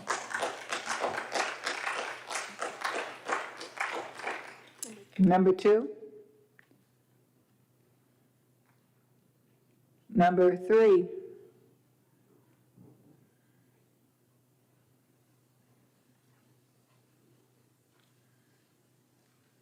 Hello, my name's Fred Schaefer, resident of the district, students who went through here and so forth. I'm sorry if I seemed a little confused. I was looking at the agenda and I thought I was That's quite all supposed right, to sir. speak earlier. What I'm saying is going to be really short because the board has already moved the right direction, and I thank you for it. I'm a big proponent of free speech and the National School Boards Association. I see that you decided not to be members of it and at this meeting. And I hope that includes not going to any of their conferences as well. I find it troubling to be expected to pay taxes to an organization which writes a letter that characterizes parents at these board meetings as possible domestic terrorists and involves the DOJ and the FBI. So I'm glad that that's done. I commend you for it, and perhaps, if there's any, I suppose it's all done by board action. There's no need for some other type of thing, like ballot thing or anything. Is that correct? Thank you.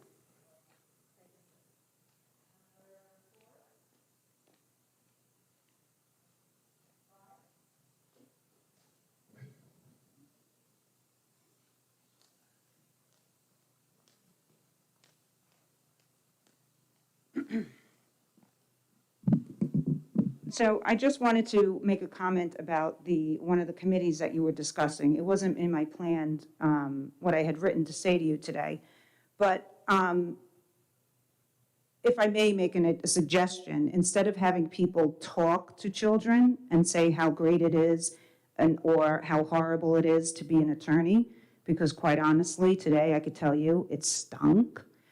I think you're better off having children actually intern wherever they may be. And also reach out to the Mike Rowe Foundation, who does a lot with dealing with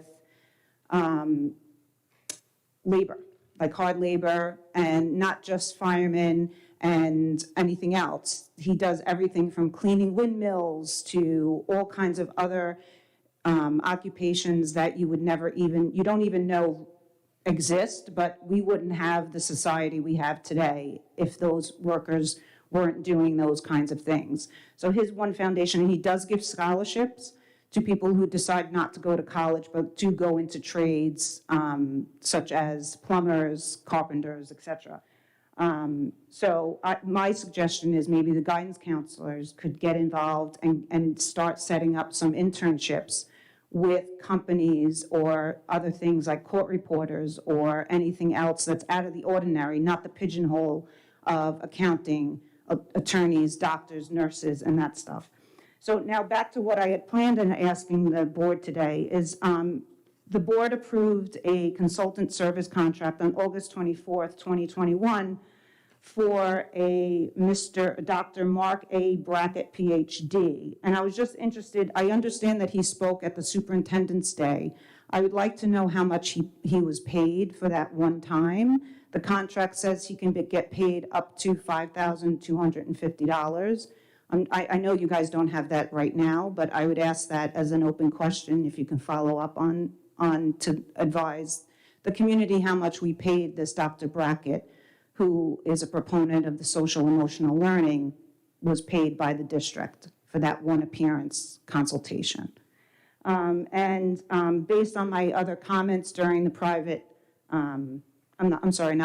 during the consent agenda, it is clear that the board has taken the position that you are completely satisfied giving up your local control to not only the New York State Department of Health, who it clearly does not care what the general public would like and the majority would like, you're also rendering your control to the Suffolk County Department of Health. I just don't understand what you're thinking. I mean, I would like to ask each and every one of you board members to state on the record on the record so that the community knows, are you in favor of individual sovereignty and freedom and the God-given right to decide for yourself what you put on your face, what you put on your body? Are you in favor of having the government tell you everything you need to do from the moment you wake up until the moment you sit down? And Lee, quite honestly, I don't need you to answer. You have made it I'm not abundantly answering at all. I'm telling you, your time is up. Yeah, I know that, because that's all you're Thank you. concerned about. And quite honestly, you're letting the public know that our public comment has zero effect on you, because all you worried about is the mask on my face or the timer.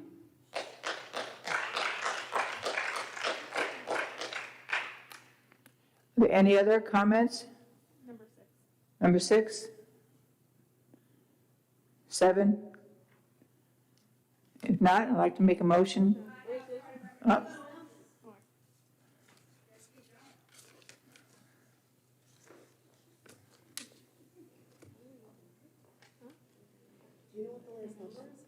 Seven. Just for clarification, what's your number? 8. Thank you. All right, before I start with the topic I'd like to discuss, I'd like to know, do we get the numbers yet for how much money the district has spent on lawsuits and payouts yet? Did we get that? I requested it, but we haven't gotten it yet. Okay, so I just want to point out, it's the 3rd meeting now. Okay, so transparency and all that. So according to the American Academy of Child and Adolescent Psychiatry and Children's Hospital Association and the AAP, they've declared a national emergency in children's mental health, citing the serious toll of the COVID-19 pandemic on top of existing challenges.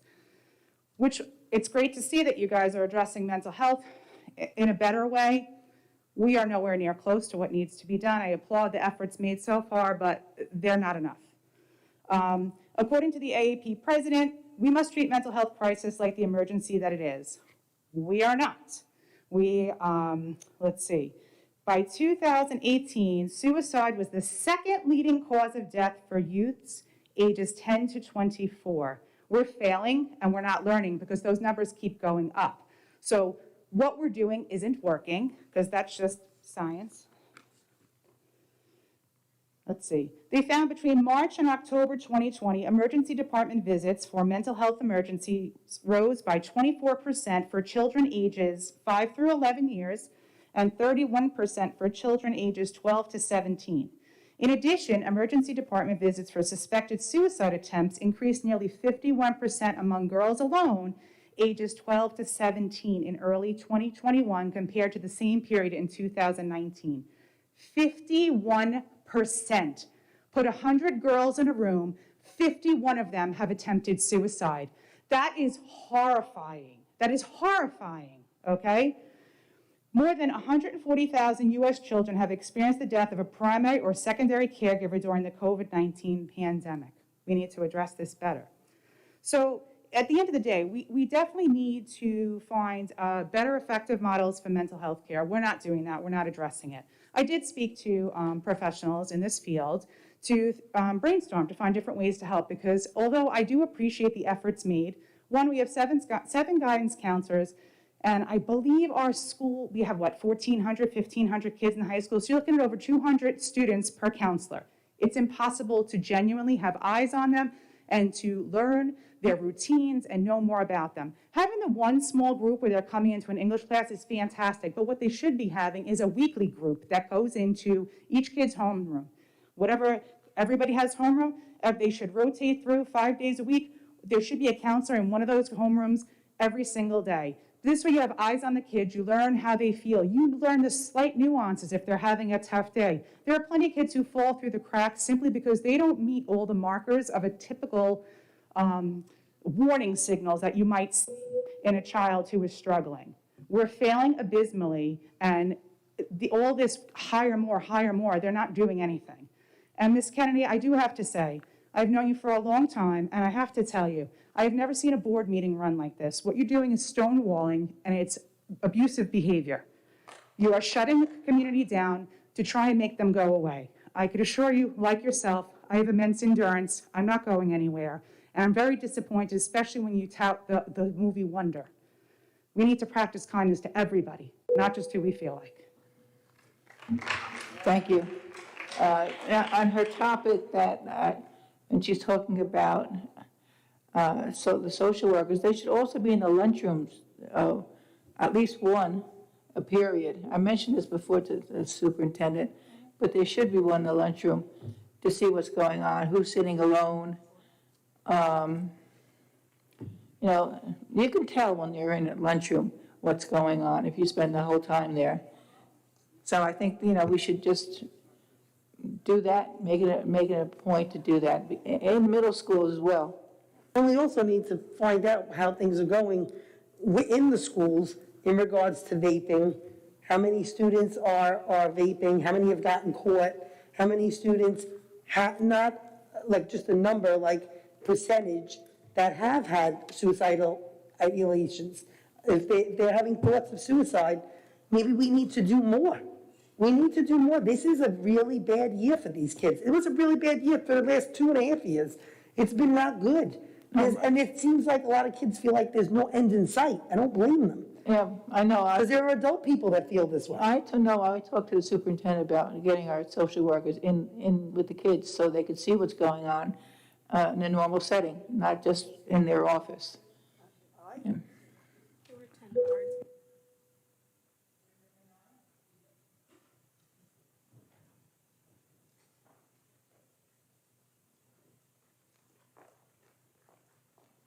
Hi. Okay, so since time is obviously very important to you, I am reading the first half of something my sister prepared. She's going to finish up after me. In a BOCES training course for administration and teachers, the first presenter of the course is Dr. Alan Singer, who provides a presentation on the history of critical race theory. He is a Hofstra professor who is a critical race theorist. I quote him, "I find CRT to be an important lens for engaging students as critical thinkers. I believe it helps teachers involve students in a broader discussion." The very next presenter is April Francis Taylor, who is an BOCES director of DEI, presenting an overview of NYSED DEI framework.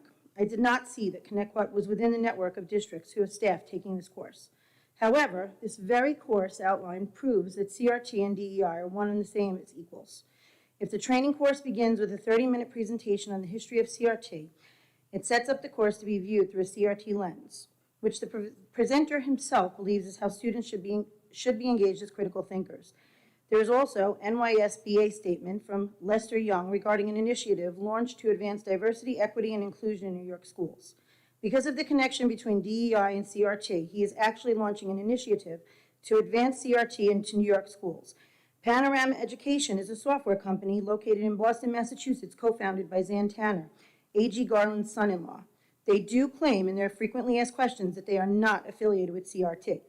However, they are an independent education technology company that partners with schools and districts to support student literacy and social emotional learning, SEL.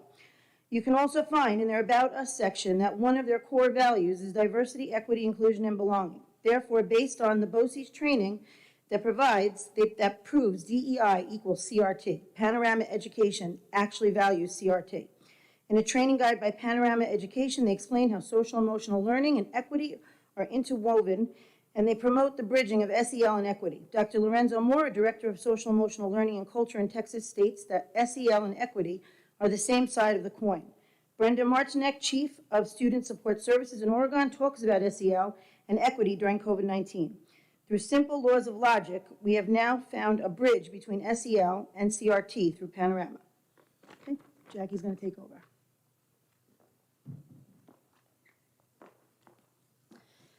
Interestingly enough, Panorama Education is funded by none other than the CARES Act, the CRSSA Act, and the ARP Act.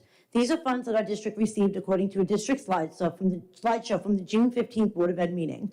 One slide states CRSSA and ARP funds can be used for a wide range of activities to address the needs of individual school districts arising from or exacerbated by the COVID-19 pandemic, such as responding to students' social, emotional, and mental health needs, SEL, academic needs, health and safety, funding additional staff, and ensure that adequate supports are provided to students based on the disproportionate impact of the COVID-19 pandemic on at-risk subgroups. Finally, SEL, along with the Ruler Program, were presented in detail at the August 3rd board meeting by Ms. Santo. She also discussed the importance of seeing the whole child. which ironically is part of Panorama's MTSS, multi-tiered system of supports. SEL is also part of our security risk reduction revision, by the way, as item 9. As you've stated multiple times that there's no CRT or DEI in our district, Mr. Middleman kindly answered that question for me in an email. You also told the gentleman at the last Board of Ed meeting that Panorama is not used here, yet our Director of Pupil Personnel Services used their MTSS motto in her promotion of SEL and the Ruler program founded by Dr. Mark Brackett. Furthermore, when you research Ruler through the Yale Center of Emotional Intelligence, the drop-down menu of the About Us section has an entire page devoted to our commitment to DEI, I quote them. The statement states that in 2019, we launched Ruler for All, a systematic evaluation of our approach, staff training, Ruler tools, and pre-K-12 curricula through the lens of universal design for learning and culturally responsive pedagogy. I think I pronounced that right. By definition, pedagogy is the method and practice of teaching, especially as an academic subject or theoretical concept theory. So why are you using a program that approaches staff training and pre-K-12 curricula through the lens of a theory committed to DEI, which is essentially rooted in CRT, but you sugarcoated it as SEL? And why did you unanimously approve Dr. Mark Brackett, who is the founder and director for the Yale Center of Emotional Intelligence and lead developer of Ruler, for a fee of up to $5,250 at the August 24th meeting? And you know what, no matter what you want to call it, whether you realize it or not, you've implemented critical race theory and used federal government grant money disguised as aid for our children to do so. You blindly accepted money in exchange for our children's health and well-being by giving up your local control of our district while sneakily promoting the indoctrination of our children. Through arbitrary mandates, you're enabling the government to hide our children's faces behind masks, thus taking away their individual identities and tearing down their social and emotional well-being. As a result, through the funding disguised to help our children, these programs, which are rooted in CRT, are offered as resources to aid you in helping our children cope with this pandemic. It's time for you to find a way to take back our district and stop the destruction of our future generations. I'm going to email you a copy of what I said, along with the link, so you can see all of this for yourselves. I also have over here a FOIL request that I can learn exactly what you are teaching our children and exactly how, and I will share it with every single person in this community. Thank you.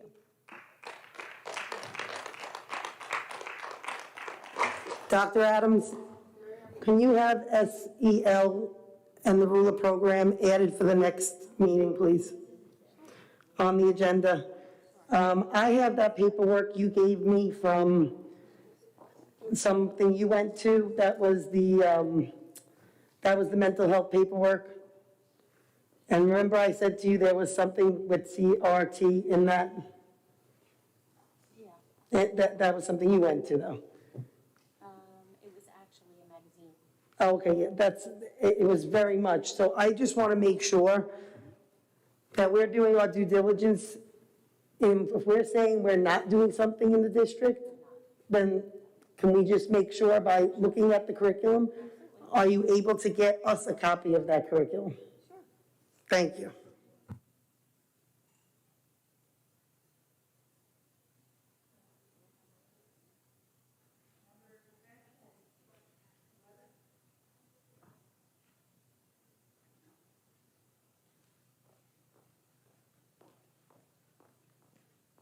I took a second number because I know you can't talk from the audience. So back to the mental health, you're looking at different things to do. A couple years ago, I broached one of the head mental health people at our high school with an idea and no response. But I'm going to bring it to the board because I do think it's something that would help identify children who are falling through the cracks and give us a better insight into what's really going on with our children. It would be a simple survey, anonymous. I wish they knew, and let the kids finish the sentence.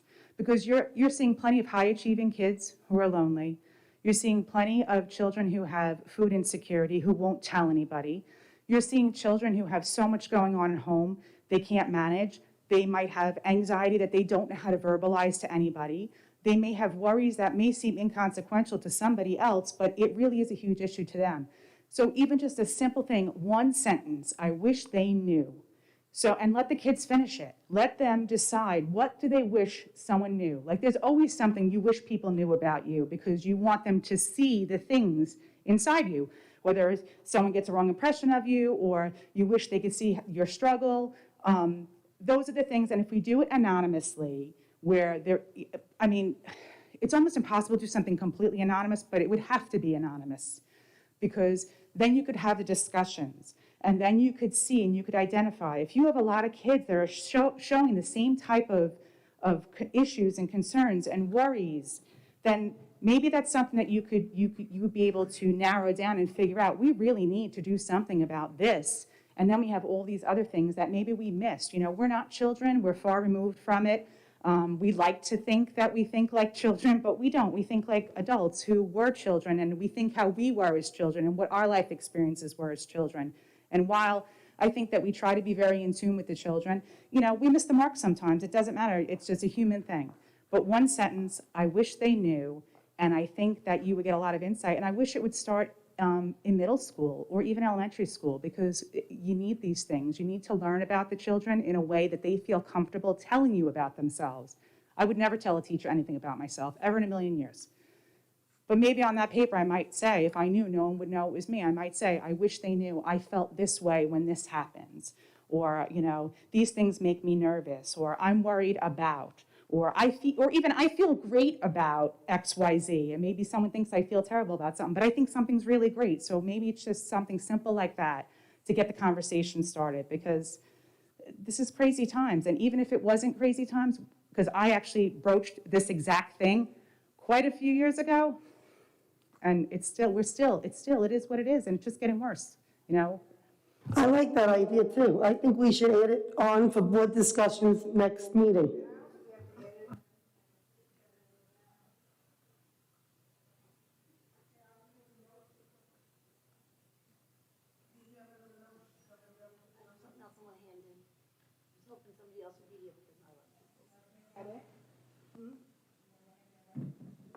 Yes, and I did want to say something about it real quick.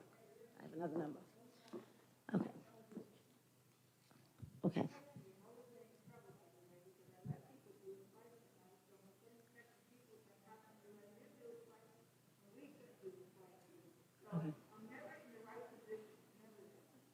Honestly, I'm not totally sure what you said. I can't. Me, I'll support you on this one. It's It's a light meeting and people came out in a storm, so. I was actually hoping to give this to somebody else, but there's not a lot of people here. I wanted to give this to somebody else to speak.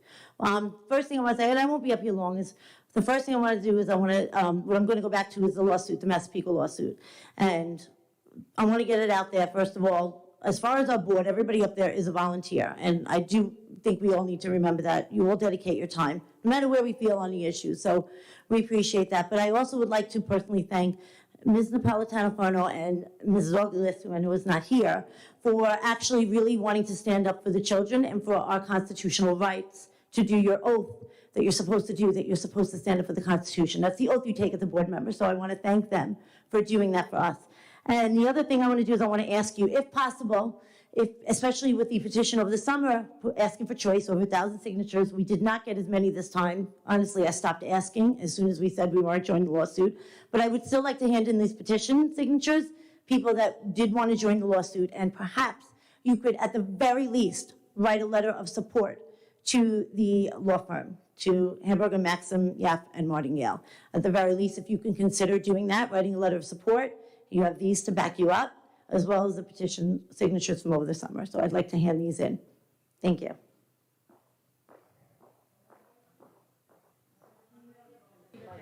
Okay, thank you so much. I just wanted to respond to the parent that mentioned the internships. I think that's a great idea.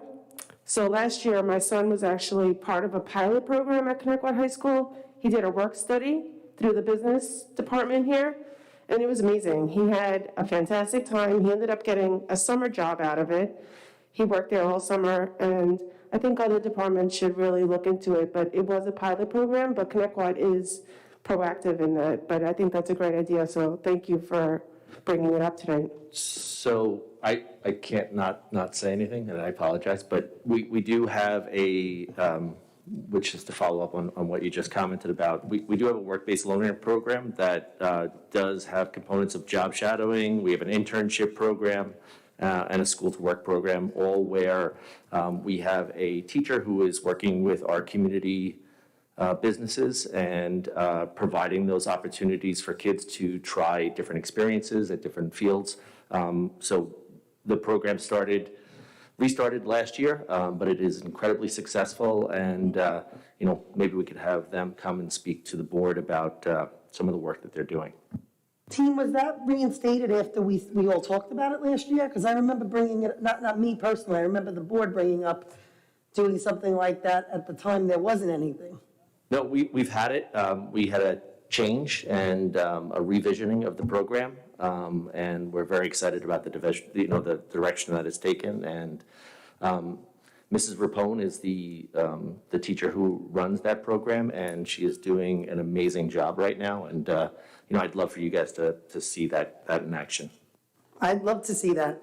I'd love to see that also. What my vision is if it's an actual elective class, that. It is. You could, oh, okay. What I was envisioning. Yeah, my son did it through the class. It's a class, okay. I'm unaware, I have a high schooler and she wasn't, had I known, I would have made sure she was in it. But what I'm saying is you can have them divided into labor for the professions or the medical field, and then the entire class gets placed in different. So over the semester, they can do plumbing, air conditioning in that specific class, or have one that covers all of it, going from one professional, sitting behind a desk kind of. So if you take a look at our course guide, and you look at both of our technology offerings, and the different strands that we offer, as well as the business department, there are a tremendous amount of opportunities. We do lifeguarding courses, we do athletic training courses, and many of those courses have the integration of the community specialists into those courses. So we do offer a very robust program for our kids. Not saying that we can't do more, but. Right. But You have to pick, though, the one specific course. I'm saying have one that covers for kids that have no idea whether they want to do technology, or have like an intro to say, you're going to do technology to professionals, to digging ditches, to, that's all encompassed in one for those students that really have no idea where they want to do, like whether it's health or anything else. That was my vision. Take it for what it's worth. I'll look at the curriculum. Thanks. Dean, can I just ask you one other thing before we close? Are we going to be able to see that, what is it, the anatomy table, the autopsy table? Yes. I can't say. Dr. Adams had asked me to put that together. Because I know that Mylene's been asking, I know I really wanted to see it. Yep, so we're working to set up a time for that. We also have, the PR firm is also doing an expose on it. I don't know if expose is the right word, but, and I know that they're going to reach out to Mrs. August too for some comments about that. That would be awesome. I think that'd be great to see the table in action, see kids getting a medical, we're the only public school on Long Island that has it, right? Isn't it only at a private school? Yes. So that's a really great accomplishment. And Mylene, really, thank you. You advocated for that for a long time. So we just have an announcement to make to the community, and we know that there is a marching band trip that has been scheduled for a significant amount of time. The band, the marching band under the direction of Mr. Greg Johnson, and the kick line under the direction of Miss Jen Bay, they met with Central Office Administration, and then they met with the COVID liaison and the COVID team to discuss their worries and concerns on the trip that was moving forward. The board supported to be an overnight trip to Disneyland and march in the parks. They supported that about a year ago when the marching band had been slated for going to Hollywood to march in the Hollywood parade for Thanksgiving, and that was canceled during COVID. So there were a lot of concerns that those two chaperones, those two teachers who do an unbelievable job with our students, came and spoke to us about. And honestly, we're at the point where we know that people are making travel plans, where we have a lot of concerns that we don't believe that we can safely travel at this point without some guarantees, and there are no guarantees. Just a few weekends ago, there were hundreds of flights canceled by Southwest, and that what might have stranded our kids someplace. If one of our chaperones came down with COVID while they were on the trip, there would be dozens of kids who don't have an adult that might be able to chaperone them through the rest of the trip. If we had one child come down with COVID, we would not be able to put them back on the plane, and everyone in their room and anyone that they had had contact with for more than 15 minutes under 6 foot would be isolated and would not be back on the plane as well. There's just so many variables at this point that our COVID coordinator really strongly recommended that we postpone the trip. She was working with Mr. Johnson and Ms. Bay to figure out something that they might be able to do instead, rather than being overnight for multiple nights on a flight away. They were looking at something else that they might be able to do with our students. That's not going to be as equally as special, but that will be special in this time where if something were to happen that was an emergency, their parent could be there within a few hours rather than a plane flight or a 24-hour car ride. So we have strongly suggested that they cancel that trip, and I think that they're going to move forward with canceling that trip. But I wanted you to hear it from me that we worked with them as much as we could to try to make sure that this could happen, and there really is no way that that we feel it would be safe for everyone moving forward. Okay.